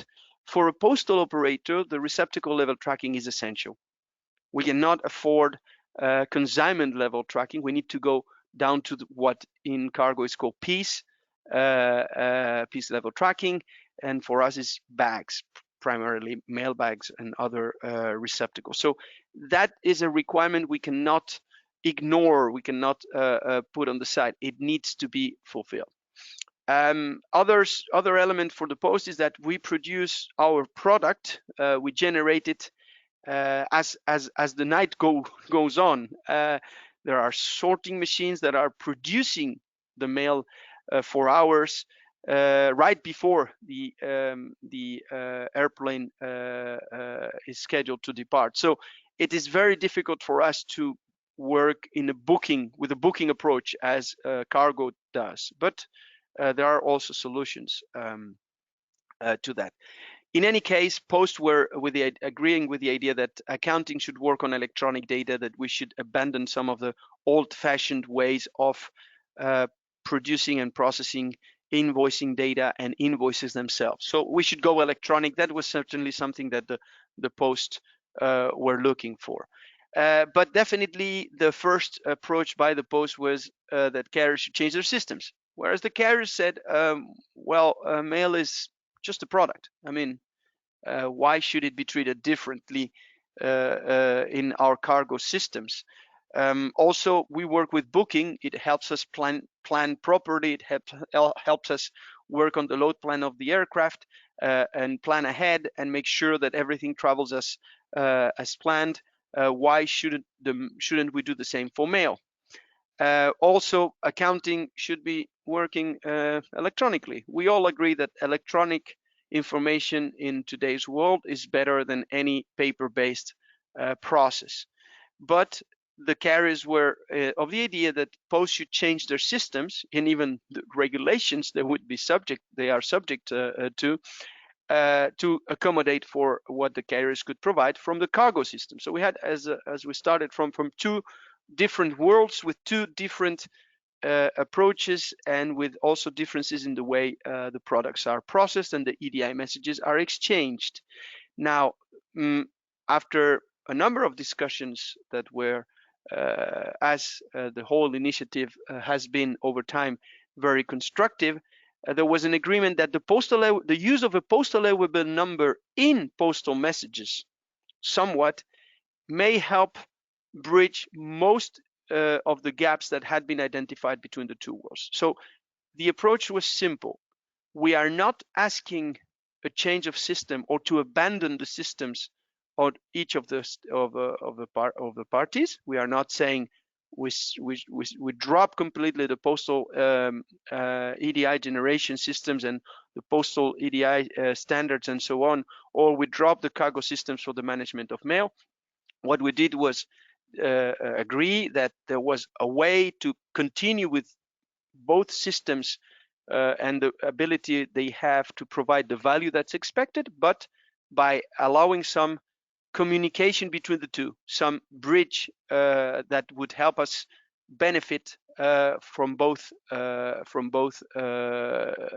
systems and the value that they can add. And the postal eligible number was the key. I usually compare it to a key, an actual key, door key, because it is what it can be compared to, in the sense that it opens one system to the value that another system can provide, and it helps us enter a world of value that that can be provided by the cargo system from the postal one. So the postal eligible number again needs to be seen as a way to help communicate between the two. Can we go to the next slide, maybe? So once we agree that this is possible, once we agree that there is a way to make these systems communicate, one can easily understand. I mean, you sit in a meeting room and you start to brainstorm on all the nice things that one could do after deciding to use a postal eligible bill. So the potential identified benefits are multiple. Again, thinking or taking for granted that the use of a postal eligible bill number will help us move from one system to the other in terms of functionality and in terms of what the value can be obtained. One can easily envisage the possibility, as displayed on slide, a possibility of booking, just as we do booking for cargo, to be able to book for mail, because one of the key elements when one books is the use of a master airway bill number or a master airway bill introduction in the whole process, and that would have a very immediate benefit for the post, and that is to guarantee capacity on the desired flights, which is a big operational issue today, still today. because of the uncertainty about how much mail is going to be produced, and the fact that mail is standard sometimes with erratic patterns, we are not always sure that mail is going to be carried as planned. So booking could help definitely in avoiding overloads or no loads at origin. And to use booking, the postal highway bill was again the key. The carriers themselves are claiming it's not only that, it's the management of unplanned or unannounced ad hoc routing arrangements. By entering the cargo systems through the postal highway bill, we are in a position to be much more flexible in the way we manage postal consignments, and we are able to provide faster some solutions in case of changes in the routing, additional capacity needs, ad hoc bookings, etc. Everything we do today in cargo based on use of an highway bill number or a master highway bill in this case, which is the equivalent of a postal highway bill number, can be also envisaged to be done through the postal highway bill for mail. So particularly everything that has to do with filing, with manifesting, everything we do for security and especially advanced electronic declaration, which is, as you can imagine, an extremely important topic today, can be facilitated by the fact that because we have used the postal highway bill number, we can access the functionalities that the cargo systems are already in a position to provide. Of course, enhanced tracking. Not all the airlines have mail systems. Not all the airlines that have mail systems can provide the expected events in all the stations they are traveling to, but they do have in some of these stations where the mail system is not present, they do have cargo systems that can provide some tracking events. And if we can bridge the gap and we can go back and forth from one system to the other, we can get additional data capture points because we have that bridge. The use of also another issue we have in postal operations is the interline arrangements, and how sometimes there are breaks and in the supply chain, particularly misconnections or mail that is left behind, because it's not always easy through postal EDI messaging to convey the right information to the right stakeholders in a timely manner, especially between two carriers. There's no such thing as postal message that helps communicate between two carriers, and that could be again another use of a postal highway bill number.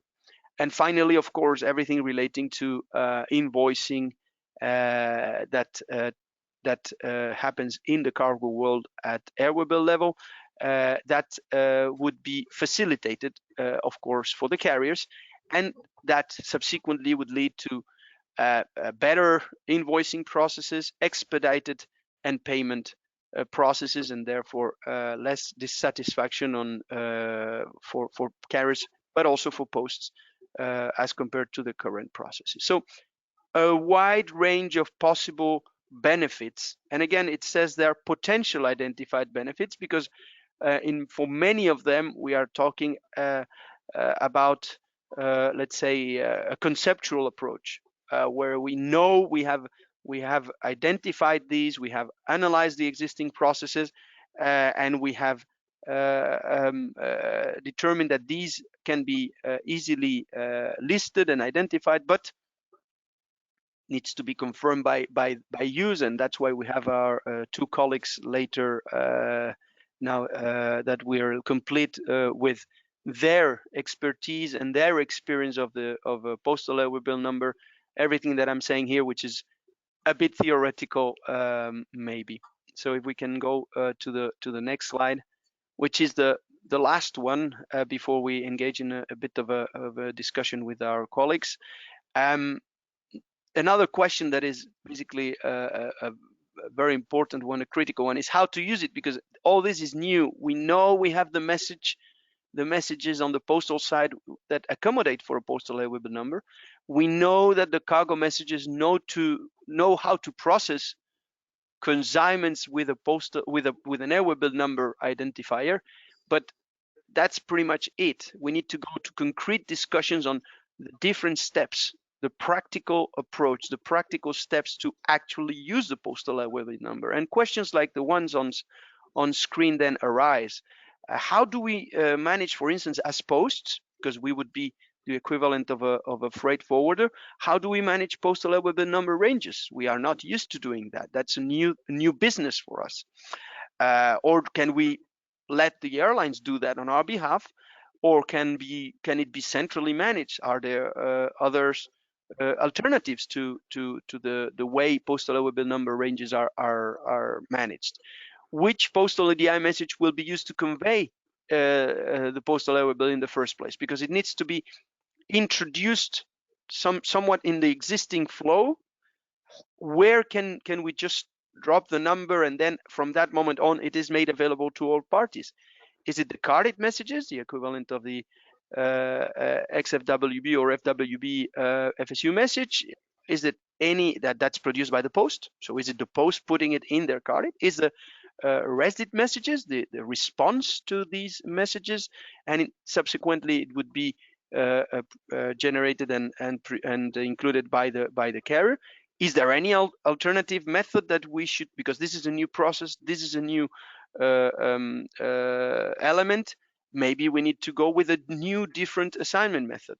So these are questions that we have been asking ourselves in the Engage working groups, to make sure that we were in the best position to apply postal liability. But it then again comes the use of which business rules can be implemented to process and manage postal liability numbers. So okay, I introduce the postal liability, I exchange it with the right system through the applicable EDI message. What do I do with it? How do I, for instance, separately identify it in my system and therefore apply some business rules to provide tracking events, for instance? Or do I need to include some conversion rules? It's a very important, the word conversion or translation is a very popular one lately, because the postal messages, EDI messages, and the cargo EDI messages are not like for like identical. There are elements that are appearing in one of them and not in the other, and vice versa. And we need to make sure that we are talking a language that both can understand. And then, of course, as we know in operations, nothing ever happens as planned or as designed, and it all looks nice on paper. But then how do we manage all these exceptions or alternative operational scenarios, or situations where there's a T missing there for part shipment? The things that can happen to a consignment, how do we manage that from a postal liability number perspective? So basically all these discussions at engaged level, post and carriers, very intense discussions. It's a work group hosted by Iata, by Andre, and the discussions have been very lively and long, and we have tried to address all these issues and try to come up with an approach that will be used, or at least available to be used by interested stakeholders, by supporting both in the process description, but also technically wherever needed in the implementation of solutions. But again, all these are desktop discussions, if I may say, and the reality is much better known by the real experts, two of which are with us today. So I would like to open the floor so that Luc Larieux, Sens, and Christophe Rekil, who was speaking right before me, can also share with us their views and their approach to both the design of the systems and the actual implementation of postal liability numbers in their respective areas of expertise and operation. So please, colleagues, go ahead. The floor is yours. Okay, thank you, Hector. I leave the floor to Christophe first. And, all right, let's start with a small introduction. So yeah, Cargolux is a cargo airline. So lately what we ship, loaded a 30-ton piece. We also ship some belugas. This is our core business. So when it comes to airmail, as Hector mentioned, and you have a lot of near miss between us and postal operator, which means that every time there is a lack of capacity on the market, the peak season's coming, then we get contacted by postal operator, and we never actually manage to meet each other. And this is where we realized there was maybe a way to comply with the postal operator requirement, and we understand that they have their world, their messaging, which is important to them. But in Cargos, we are maybe 5 people that are familiar with the complete environment of postal operators. So I could not steer the whole company, which is a huge boat, to train everybody, to work with cardits, residents, and to be aware of the concept.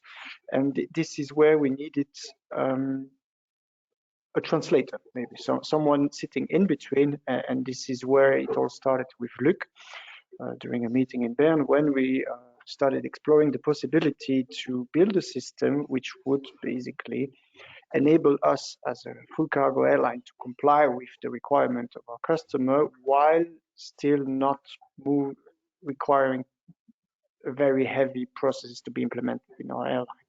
So this is where Luc came into our life and solved many problems for us. Okay.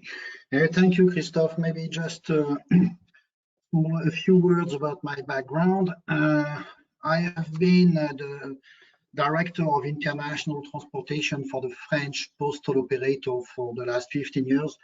I left La Poste in 2020 to create my own company, which is Leg2.com. It is a consultancy and IT services company specialized in airmail transportation.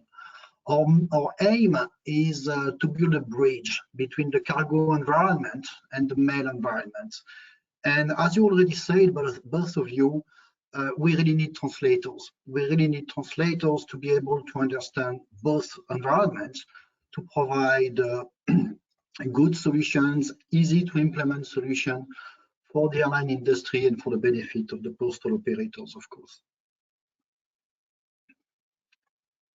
So Hector, maybe if we go by the list of your questions.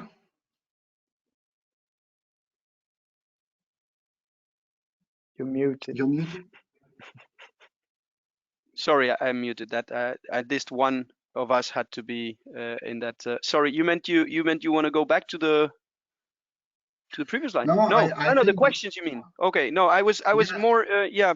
I was listening to you, and again, it's all about how do we make this happen, because I think that around in the industry we are, I think we are all in sync. There is a consensus about the value this is bringing to us, or needs to bring to us, and I know that you guys are working very hard in making it happen, and therefore maybe there are some questions indeed about that, or about anything else, about the practical aspects, or about the concept itself. I don't know if there are any questions from the floor. Well, if we take the first one on your slide, how to manage the postal airway bill range, the way we did it is that we have our own internal range of airway bill, and whenever a card comes in the system, then we have this airway bill allocated to this consignment. Sometimes we will have multiple airway bill consignments, etc., etc.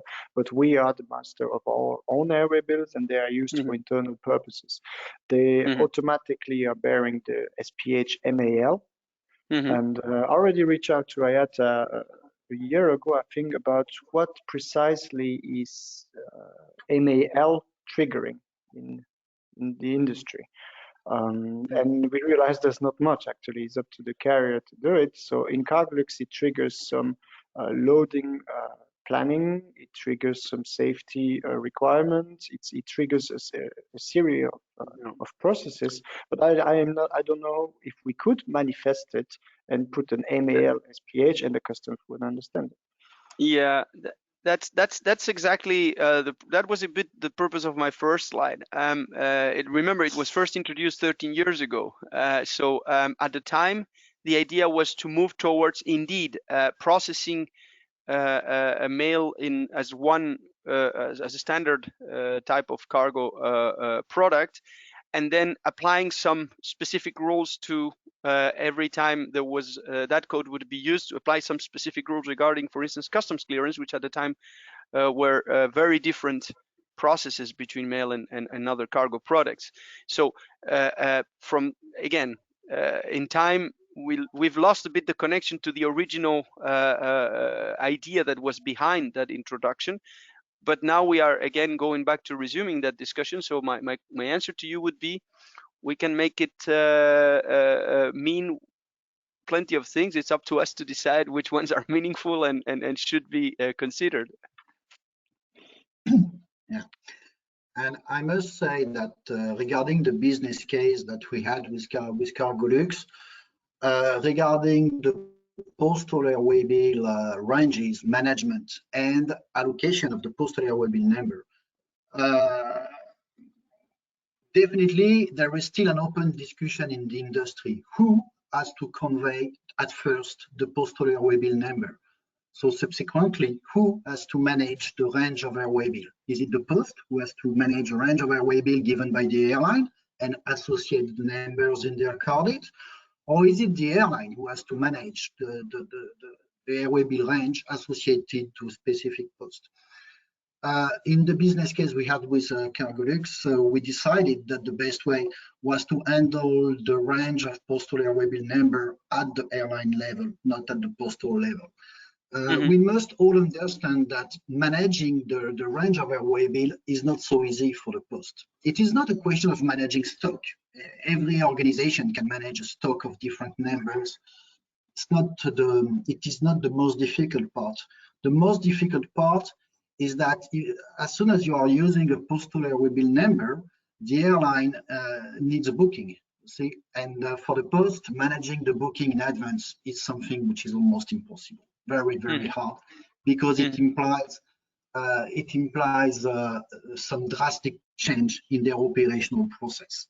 So basically, from our own experience, we recommend that the management of the stock and the allocation of the airway bill number, it is easier to implement it when you are on the airline side than on the postal side. Of course, it is important to let both options open, because one postal operator can one day decide to manage this by itself. But it seems, from our own experience, it seems easier to manage it at the airline level. Don't know if you agree, Christophe, but yes, seems to be easier. I agree. The nesting is happening anyway by the translator, and then we have this nesting which is connected to a postal airway bill. I have my range of airway bills, so inside my own organization, I know, okay, this, if I have some tracing to do, if I have this range which I know are postal, and they are separated from the range of normal airway bill. So yeah, I prefer. I mean, so far it's been working well, and yeah, that's how we prefer to do it. Yeah. Well, that's very clear. Jan, I see your camera on, so I presume you want to comment on this. Please go ahead. Yes, thank you. Just very short comment. Thank you very much. It's great to hear that you found a solution which is really working very well on airline side. But yes, I can confirm that when we are discussing with the Iata and IPC on the postal airway bill number, we are still talking about two options, because it will be business decisions made by posts and carriers, which option is the best. So I can confirm that I know about some posts which are able to assign postal airway bill number into the carded messages, but the majority of the posts, I'm sure, will not be able to manage that process soon. So from that point of view, I'm happy to hear that you have a solution which works without any involvement of postal operators in assignment of airway bill number into the system. Thank you. Yeah, thank you, Jan. So yeah, very practical discussion, which was the purpose of opening it to the real actors of the business, and again, from IPC's point of view, the only our main goal and our main concern is to try and bring some structure to the discussion, and also to bring a framework that everybody is comfortable with, to address potentially different scenarios, different ways of processing, but each of them in a more or less structured way. So that's what we are trying.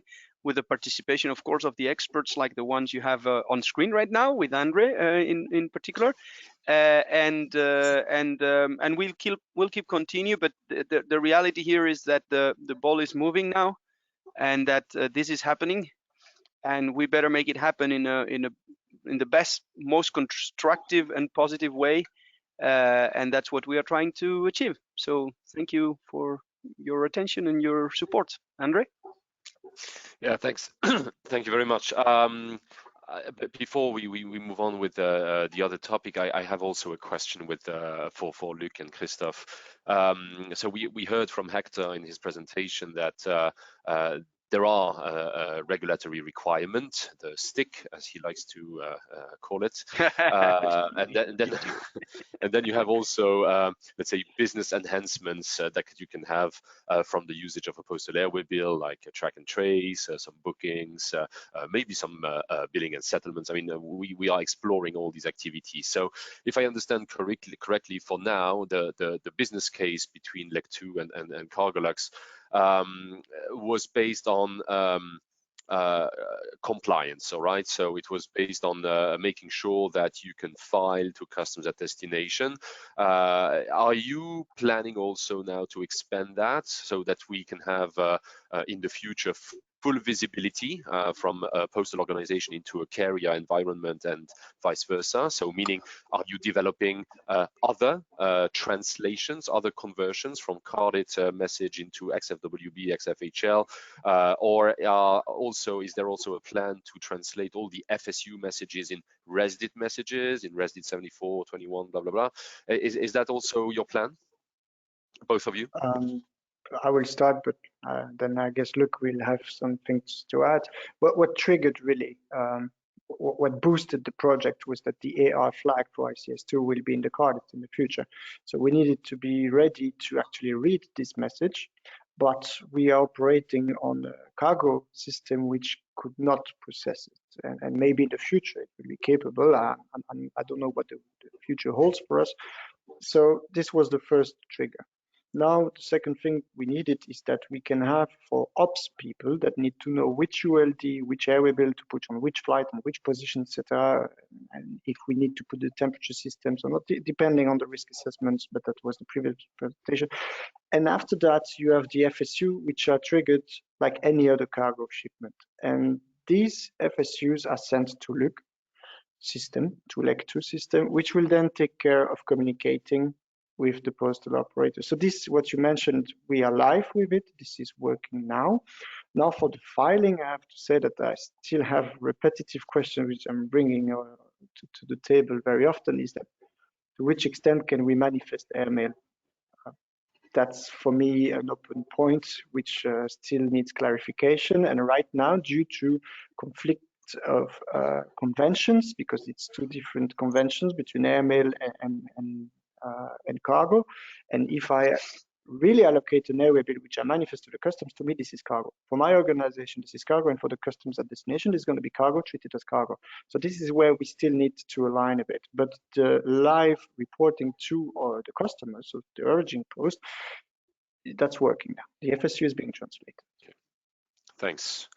Luc? Yeah, the FSU are being translated. This is I must say that this is not the most difficult part of it, because as soon as you manage to associate the postal card to an airway bill number, and when you manage to receive the FSU, you can translate the most relevant to the into RESDIT for the postal operator, and it works quite well.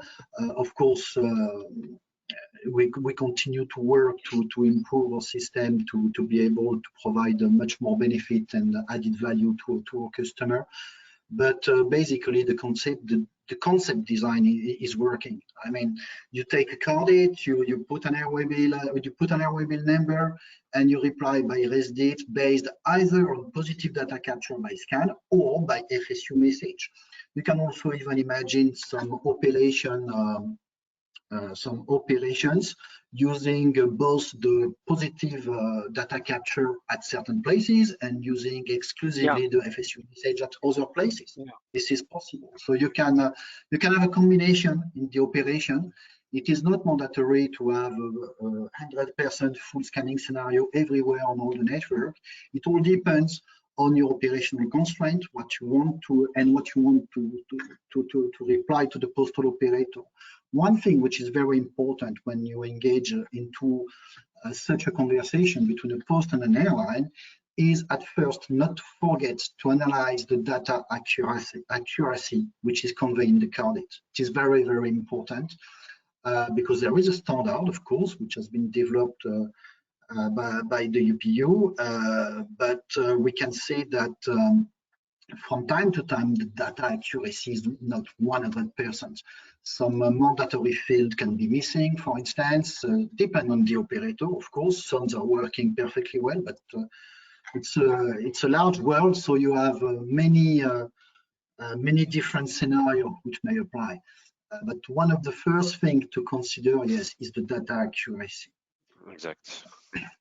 Okay, thanks. For the sake of time, I'm very sorry I will have to finish this conversation. I think for the second webinar, we'll just take this topic, right, and move on into very detail. Now, thank you very much again. The take I have from this session is that it's working. That's pretty good, and you can implement it today. Right, so this is great, and we can have full visibility between the two systems. Under IPC, we are developing guidance material, so that will also become available in a very near future. So for everyone on this webinar, you will see some more practical guidance, obviously, for everyone to implement. So thank you very much again, everyone, for your time. And I will pretty much move on directly into a related topic. We are not talking only about postal airway bill, but we will talk now about electronic advanced data, EAD. So it's about customs filing. You heard a bit of it in the previous session. So I will leave you with two experts on this in this domain, Wijnand Alberts and Bernard Hirschfeld. So both from the Netherlands. I don't know if it's on purpose or not, but they certainly know everything about these topics. So Bernard and Wijnand, I'm going to leave you. Just switch on your camera and take the floor, if that's okay with you. Here's one, here's two. Thank you. Okay, thank you. My name is Bernard Hirschfeld. I work for France KLM Martinair on the KLM campus here in Amsterdam. And I'm a product owner for compliance, customs and security for Air France KL. Working for KLM since the last 20 years and have also experience with airmail, working in various parts of the airmail industry. And I give the word now to Wijnand. Yes, thank you, Bernard. I'm working also quite a very long time in PostNL. I'm now 45 years working in PostNL. I am working in international environment 25 years. I have been responsible for international transportation for around 10 years. And currently I'm the expert of PostNL in transport-related regulatory groups like UPU Transport Group and UPU Iata Contact Committee. So that's my introduction. Bernard, I don't know, should we start with the first slide or the second slide? What's your proposal? Well, I just want to say that, of course, we're going to talk about electronic advanced data. And of course, there are some items that we need to discuss there. And of course, that's the ICS 2.0, which is, of course, within 2 years here. And also some facts that are related to that, of course, there are still some gray areas to be discussed. And I give it now to you to go with this slide, Wijnand. Yeah, okay. So in this slide, this gives a kind of timeline indication what's happening in Europe from an inbound Europe perspective. This is the ICS2 import control system requirements. Most of you will be aware of this. And this is referring to the VAT abolishment on the one side and security measures on the other side in the European Union. There are three releases planned. The first one is already released per the 15th of March this year, which is focusing on pre-departure information, which means that posts need to provide for all postal items containing goods data about the content of that item to the European Union, and then local customs and security authorities will do an assessment and will let the post know whether that item is good to be loaded on a carrier.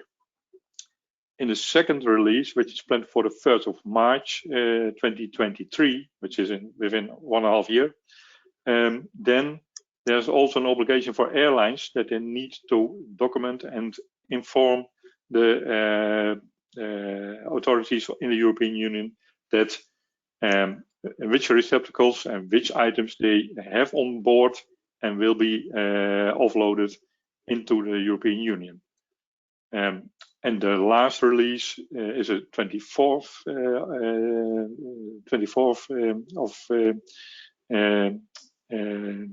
planned, and that's about road and rail transport. So the same requirements as for air transport will become relevant for maritime, road and rail transport then.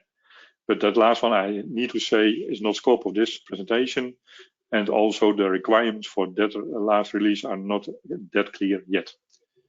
So that's the environment where we are working in and where we need to prepare for.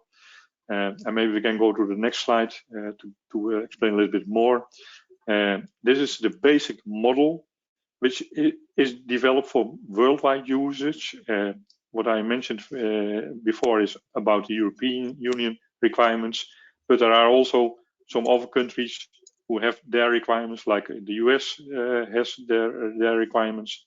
And all these requirements are based on this model, which has been developed, I think, 6-7 years ago, where you see all kind of communication between authorities, posts and carriers.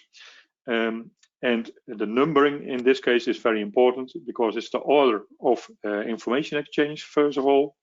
And secondly, it is also linked to the releases, which I mentioned. So the first numbers, 0, 1, 2, are the ones which are already in place and are used at this moment. The number 3 is also used at this moment, but the numbers 4, 5 and 6, numbers 4, 6 and 7, 8 are not fully in place yet. So that's the first thing. The second thing is that there's a lot of detailed information available around this model, the requirements, the messaging, etc., etc. Our aim today is not to go into all these details. We just want to explain how the setup should be in operations and in IT, both from a postal and an airline perspective.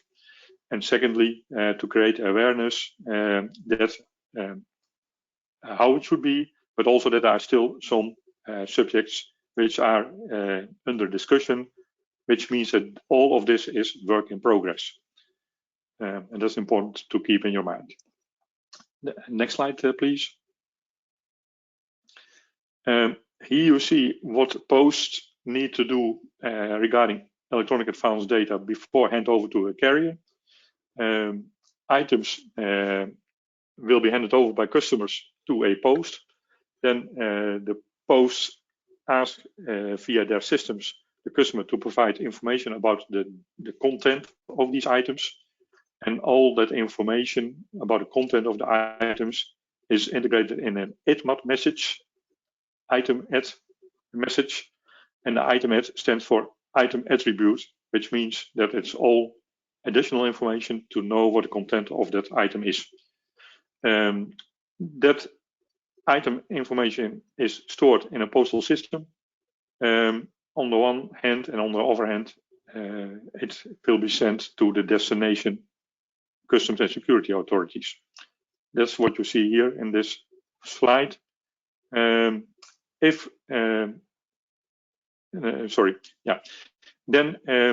POS will process, of course, these items in their outbound processes, and once they include the item in a receptacle, in a bag or a tray or a pallet, then they will do a final check whether the ITMAT data was available in their system and has been sent to the destination authorities. If yes, then items will be put will be allowed to be put in the receptacle.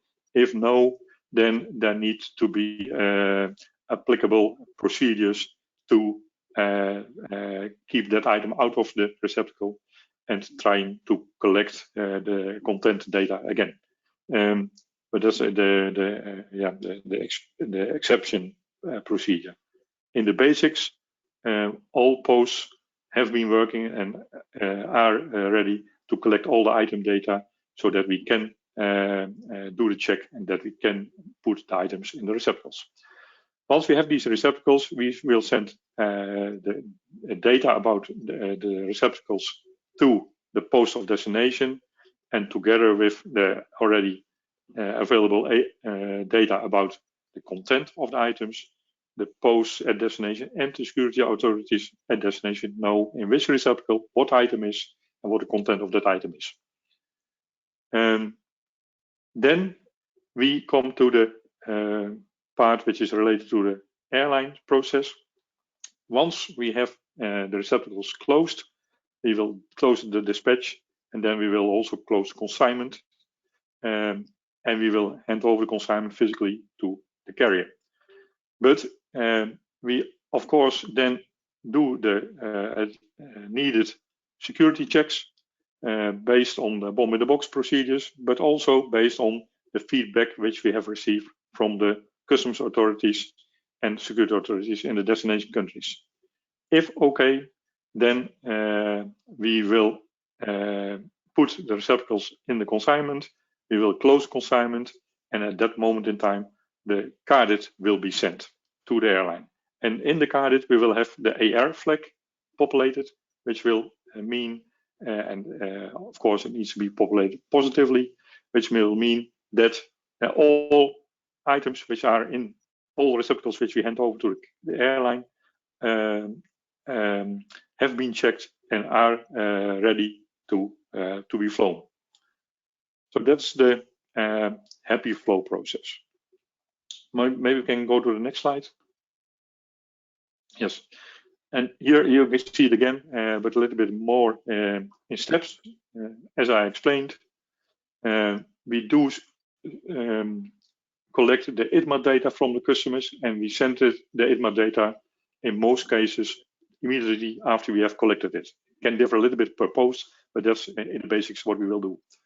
Then we will open a dispatch. We will add the item to that dispatch. We will check at that moment in time whether the ITMAT has been sent. And that's important, in the near future, we will also check whether we did receive a response from the destination customs or security authority, which is the customs response message, the RSP message here. And in the flow model is flow number 4. If we do have that response and the response is positive, then we can close the dispatch and close the consignment. If it is not positive, which means that is a request for screening, additional screening, or for information, or there is a do not load indication, then we will exclude that item from the dispatch.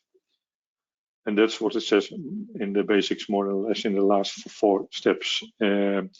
Once we have closed the consignment, then we will send the carded to the carrier, and we will include in that carded message again the AR flag. And we will physically hand over the items to the carrier. That's a happy path. Next slide, please. Yeah, thanks, Wijnand. And also looking at the work from a carrier perspective, of course, the carrier, we fly cargo and we fly mail. And to see that the EAD, the electronic advanced, sorry for the D, but the electronic advanced data, and what we have for cargo is the PLACI, which is the preloading advanced cargo information.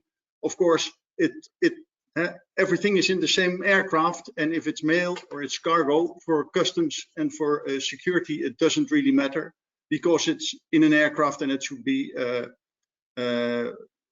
according to the rules that are there. And I don't want to go into detail in this picture, but I just wanted to see that there are very similarities, number of similarities of the flows, but there are some specific differences, and I just named them. Looking at number 1 in the picture, where we need a carded to Arabic conversion. And of course, that's something also discussed by previous experts, is that that needs to be done. You have to convert the carded into a Arabic house bill.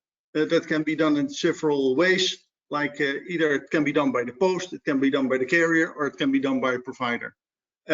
What we know, it needs to be done. And if I then look to the number 2 and the number 3, if I look at mail, it's actually the posts that are responsible for the item filing with the authorities via the destination post. And if I look at the cargo, it's the carriers that submit the error bill and houseware bills for that information. And of course, there are exceptions for some self-filers where some houseware bills can be filed directly by the forwarder. But the basic thing is that for the mail, the post is communicating with the destination customs via the destination post, and with the cargo, we are directly in contact with the destination post to get the information. And as you can see, we have traffic lights. Of course, when it's green, it's okay. That means that we have an assessment complete, meaning that it's okay to bring it on board. And on the number 4 part, also touched already, is we need to send an FFM out. And the FFM is a flight manifest. And if you put the post on a postal error bill, that will also become part of the flight manifest. And the flight manifest, and it's shown here as an X format on XML, because the old cargo imp format on the houseware bills cannot carry the receptacle numbers as they are existing right now. And that can be done in the XML versions. So they have to be joined or merged somewhere in the process in order to be on the same FFM to be filed to the final destination, or the flight destination in this case. If we then go to the next slide, please. Of course, the business process and applicable messaging. Of course, we talked about the conversion for the import filing, and of course, track and trace potential, as also mentioned earlier. And of course, there are more purposes where you could have the conversion for. And then, of course, the business process after handover, which is an important one. And let's go to the next slide to dig a little deeper into that. The responses, that's approved and referrals, we have a response. So what is a response? A response is an answer to an ITMAT or an origin DO answer to a referral.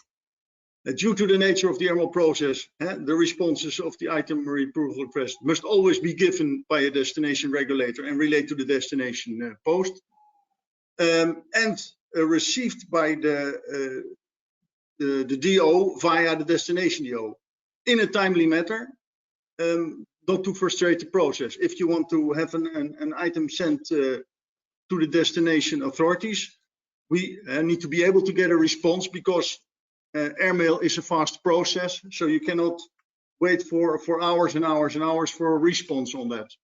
And we have a discussion point between carrier and post, and there's not a shared vision on the inclusion of the air flag, but we come back to that discussion in a later presentation.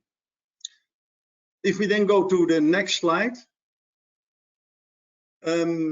the response. The referrals are responses that require direct attention. That's the RFI, the RFS, and DNL. The request for information, the request for screening, and the do not load. So the speedy back and forth communication between origin post, destination post, and destination regulators must exist. And of course, these are, if I refer to the postal model, a global model, that's the 4 plus and the 4. And late referrals are referrals that are received by the origin DO after the handover to the carrier.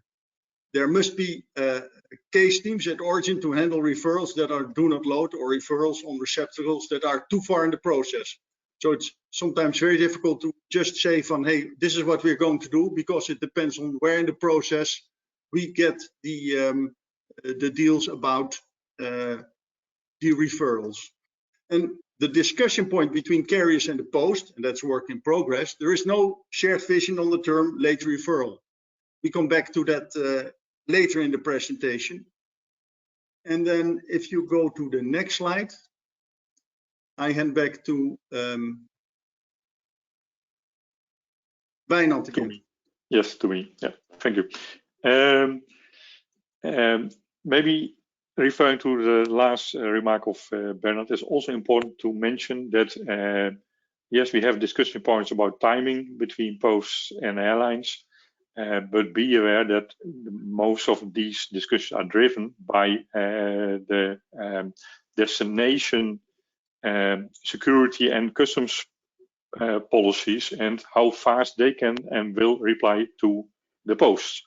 Because yeah, we can only do and take action if we do have a feedback. And if we don't have feedback, then yeah, we have an obligation to our customers to ship items in a fast way, and we don't want to stop and we can't stop the flows if local customs do not reply to us in a time-sensitive manner. So that's the discussion, and the big elephant, or pink elephant in the room is how the customs will deal with these type of timely data provision. So, but okay. The referrals. There are 3 types. There is a do not load, request for screening, and request for information. And of course, the do not load is the most important and will have the most impact on both postal and airline side. But also it will be a message that not often will be seen. But if it is there, all alarm bells should be ringing. Then we have the request for screening, which is actually a request for additional screening. It's a high risk screening, which means that a specified and specialized party should do this high risk screening. That can be a company on the airport, and you need to agree, make these type of agreements. And then we have RFI, which means request for information, and that's that a customs authority does want to know more about the content of the item, and that's just trying to provide more information, or at least trying to collect more information. So these 3 types of messages need all to be replied to by posts, by the origin posts, if they have received these type of messages. And then the question is what to do when these messages are not received before posts have handed over the item to the carrier, because then the post is assuming that that item is good to go, hands it over to the carrier, but in the meanwhile we still at a later moment in time we receive the requests. So then we need to have a protocol, an agreed protocol in place between the origin post and the carrier, actually the handler of the carrier also. And the post and the carrier then must process must have an exception handling process in place. So you need to have this enclosed in the protocol which you agree on.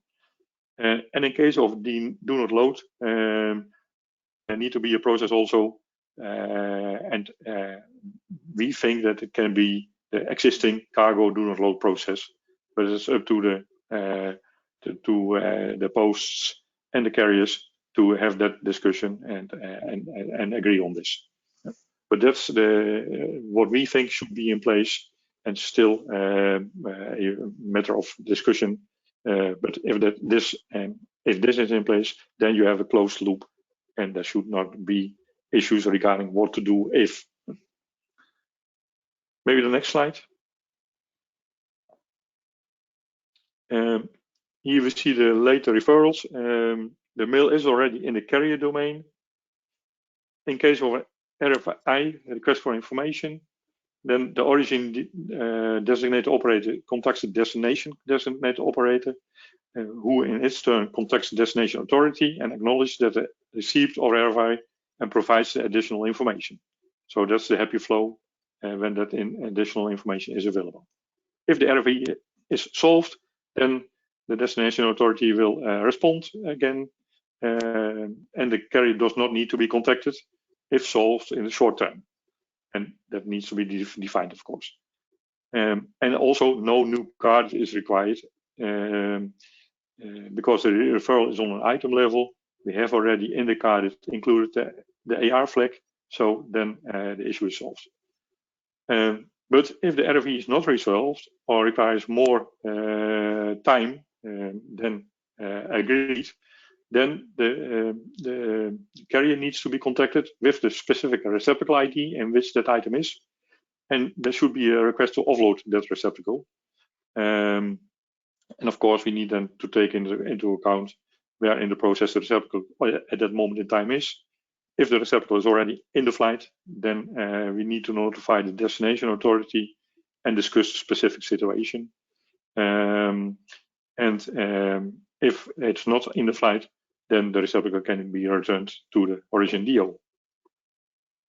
And of course, then we need to send a new card to the carrier and rectify the cargo messages and update related systems, both in the carrier and origin DO. Next slide, please. Then we have the RFS, request for additional screening. The origin DO contacts carrier immediately if that request comes in. The origin DO contacts via the destination post, the destination regulator, to acknowledge the RFS and inform about the result of that additional screening. That's again the happy flow. So once the additional screening has been done, to inform the outcome of that. And if the receptacle is in a manageable position and in time in the carrier process, you need to rescreen the receptacle. You provide the result to the origin designated operator. The origin designated operator will inform the destination designated operator, who will inform the destination authority. And if the destination regulator approves, then the item is good to go and can be transported. If it is not approved, then again, we need to take it out of the dispatch and create a new card. If the receptacle is not anymore in a manageable position, then we need to contact a specific case team, as already mentioned by Bernard, to resolve the issue. I have understood, but Bernard knows better than me, that in the airline industry, this is more or less, or at least within KLM, this is more or less business as usual for cargo shipments. So we try, or at least KLM wants to copy that approach also to the mail items. Then next slide, please. Then we have to do not load, and you can see it is in red because there's really an alarm bell ringing. We need to contact as origin posts immediately the carrier. The carrier or ground handler activates immediately its do not load protocol. And of course, we will inform the destination regulator about the do not load actions which we have taken. And we need to liaise with the specific case team to resolve the issue. The next slide, please. And then we have some discussion points, and I think it's better that Bernard takes these ones, because these are more from a airline perspective. The only thing I want to say here is that this is what we call the work in progress. We are aware of this, and this is also about the nitty-gritty details, and especially you can imagine that, for example, for transit shipments, the situation is a little bit more complicated than for direct shipment from one postal operator to other postal operator, and these type of subjects we are discussing at this moment in the work in progress. But Bernard, the floor is yours. Okay, thank you. We talked about the late referral, and the late referral was actually based on the fact that something is already handed over to the carrier when there is, at the time of creating the carded, there is no referral available for the origin post, so they put on an AR flag. And that sort of, does not fit with the way we think about this, because our point of view is that, and for us it's important that if a destination authority wants to work with EAD, that means that it also should be serious. So if there is an EAD and you do a request on an item level, the origin, the destination authority must give an answer, either yes, either maybe, or either no, but at least you need to get an answer. So the point in saying that when at creating carded there is no referral, it's not enough for the carrier. We want to see, hey, this is assessment complete, we checked your item and it is good to go. So we need that positive answer. That's one of the issues that we still need to discuss.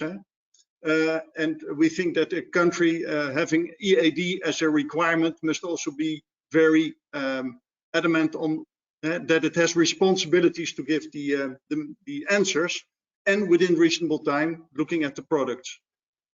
And then receptacles with the assessment complete can be handed over to the carrier. In fact, stating that the late referral could not occur in the carrier domain, because you can only put receptacles in the carded and the carded complete when all the receptacles in that carded have a green light. So that's the discussion that we are having for the which is in progress, and we need to have finalization on.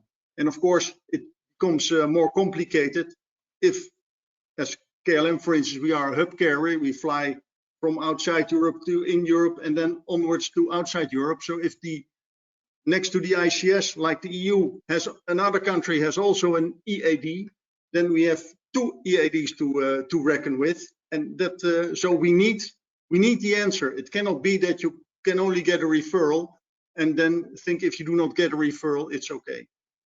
And like I said, it's work in progress. Yeah, maybe to add to it, and important to mention is that we as origin post, we of course will do our security checks regarding the bomb in the box, and which means it should be safe to carry the item.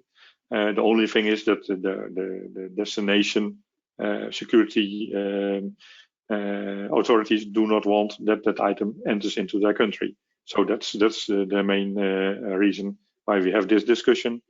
Regarding timelines, we as Post, and that's why I mentioned that we will send the ITMAT data as soon as we have received it from customers and we have the parcel in our possession, which means that in most cases up to 6 to 10 hours, sometimes even 24 hours or longer, before an item is put on a flight, that the data is sent to the destination authority. So they do have time intervals of 6 to maybe 24 hours or more to do their assessments, which should be more than enough in our cases, as we see it as Post, that they can ask us for referrals, etc., etc. And if they are not doing that, then we say, yeah, it's a mistake of the receiving authority. It's not our mistake that we do not have a referral in place. and that's why we say, yeah, we will ship it. That's the discussion point here. But that's not for now to discuss, but just to make you aware that not all of these type of things have been solved and that these are still under discussion. Yes, thank you. So it is in progress, and I guess you will hear the answer to this, because we have, of course, to come to a decision at a certain point in time. And of course, ICS 2.0 is there in March of 23, which is nearer than you think. If we then can go then please to the next slide. And we have also some other discussions as work in progress. What do we do when routing of receptacles touches more than one EAD country? Of course, where the destination country sends assessment complete, while the via country sends a referral. Of course, these are all things that need to be worked out. AR flags in transit. How do origin posts know the routing of an item when sending the ITMAT, for instance, or the ITMAT? And how is communication done when contracting carrier is not the operational carrier? Expectations from ICS versus future authorities, because one of the things that we would prefer, and it already happens sort of with the US, with if I look at the cargo with ACAS, with the predict on the UK, and with the ICS in the near future, it's all very well aligned. So the future authorities, we hope that there could be one process, one EAD process, also with future authorities, and I know there will be more to come in the future, because it's not a fashion, but it is for our security that we have this done well. And I think if you go to the next slide. Thank you for your attention, and if there are any questions, please shoot.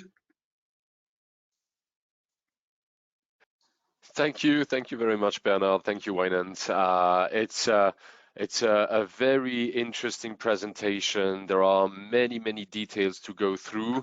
For one that has no idea about EAD, it certainly sounds like a complicated process and very urgent one as well. So it is extremely important for everyone to really cope with this topic because it will impact you very soon. As you heard also, we do not have at present time all the answers, so we are still working on it, and be rest assured that we will of course share the outcomes with you in future webinars and of course on UPU and Iata website. So again, thank you very much both of you for your presentation. I think Jan, you wanted to add a few things and then we can do the wrap up. Thank you. Yes, I'd like to add a few comments. I know that due to the time constraints, I need to be very short, and I will be very short. I will present just one more slide. Next slide, please. And just 2 comments. Thanks a lot once again to Wijnand and Bernard for excellent presentation. Yes, you are right. It looks or it sounds as a very complicated issue. It is a very complicated issue. But on this slide, you can see that, and it was presented also by speakers earlier, that we have a model. We have electronic advanced data model, which is able to exchange data not only between designated operators and carriers, but also between designated operators and customs. So this global postal model is seen as an enabler for supply chain stakeholders, carriers, customs, border agencies, and posts to meet all the latest regulatory requirements. And Wijnand said that some flows are already in production, some not. Maybe I'd like just to say that in the past years, the UPU members really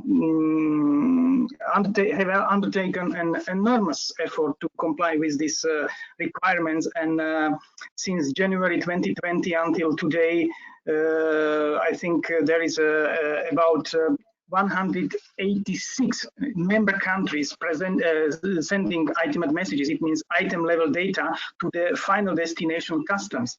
And 130 designated operators around the world are already sending messages, which you can see as a flow 6, which is on the receptacle level. And about 130 designated operators are also sending carded messages. to minimum one carrier.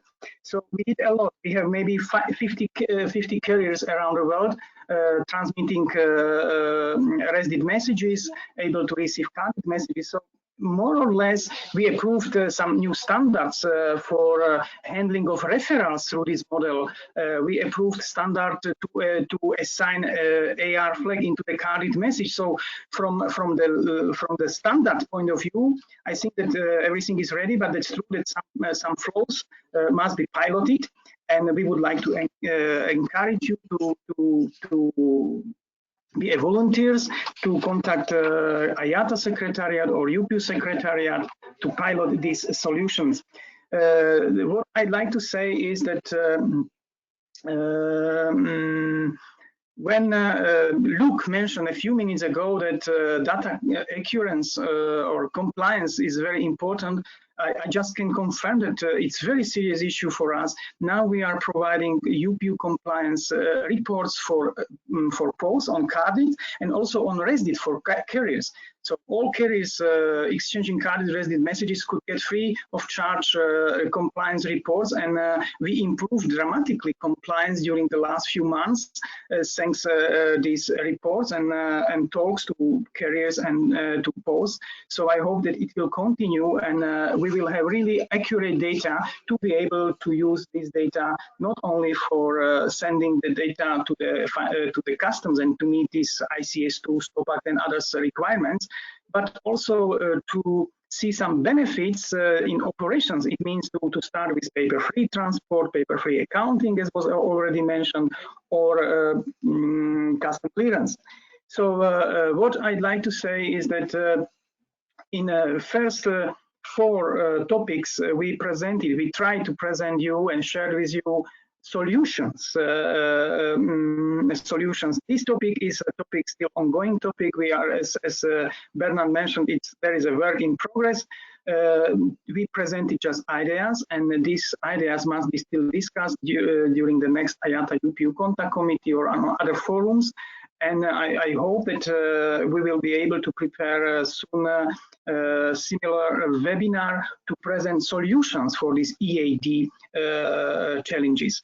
Some of them you can see on the slide. AR flag implementation is more or less ready, but we need to test it after November, when it will be implemented in carded messages for minimum 80 designated operators around the world.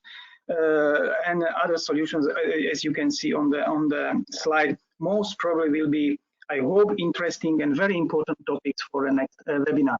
So thank you very much, Andre. That's all from my side. Thank you very much, Jan. Indeed, so I would like to thank all the attendees for staying this long. You can see that it's a very wild and live topic when we talk about airmail, and you only had a little taste of it today. We will just close the webinar now. If there are any additional questions, of course, feel free to contact UPU Secretariat or myself. We will be able to answer any question you may have. If you need any clarification, any guidance, any documentation or whatsoever, so please feel free. We will certainly organize more of these webinars in the future, because again, I think we need to have more visibility on this part of the industry, and we need also to understand what are the requirements and what are the regulations that will be applicable in the future to ensure that everyone is ready. So thank you very much. I really appreciate your time. If the recording, yes, the recording and the presentations will be made available to all the attendees. We have your contact details, so you will get a message with this recording and the presentation. So again, have a good day, have a good evening, have a good night. Thank you very much, and hope to speak to you soon. Thank you, Jan. Thank you, Andre. Thank you to all. Have a good day. Bye. Bye, everyone.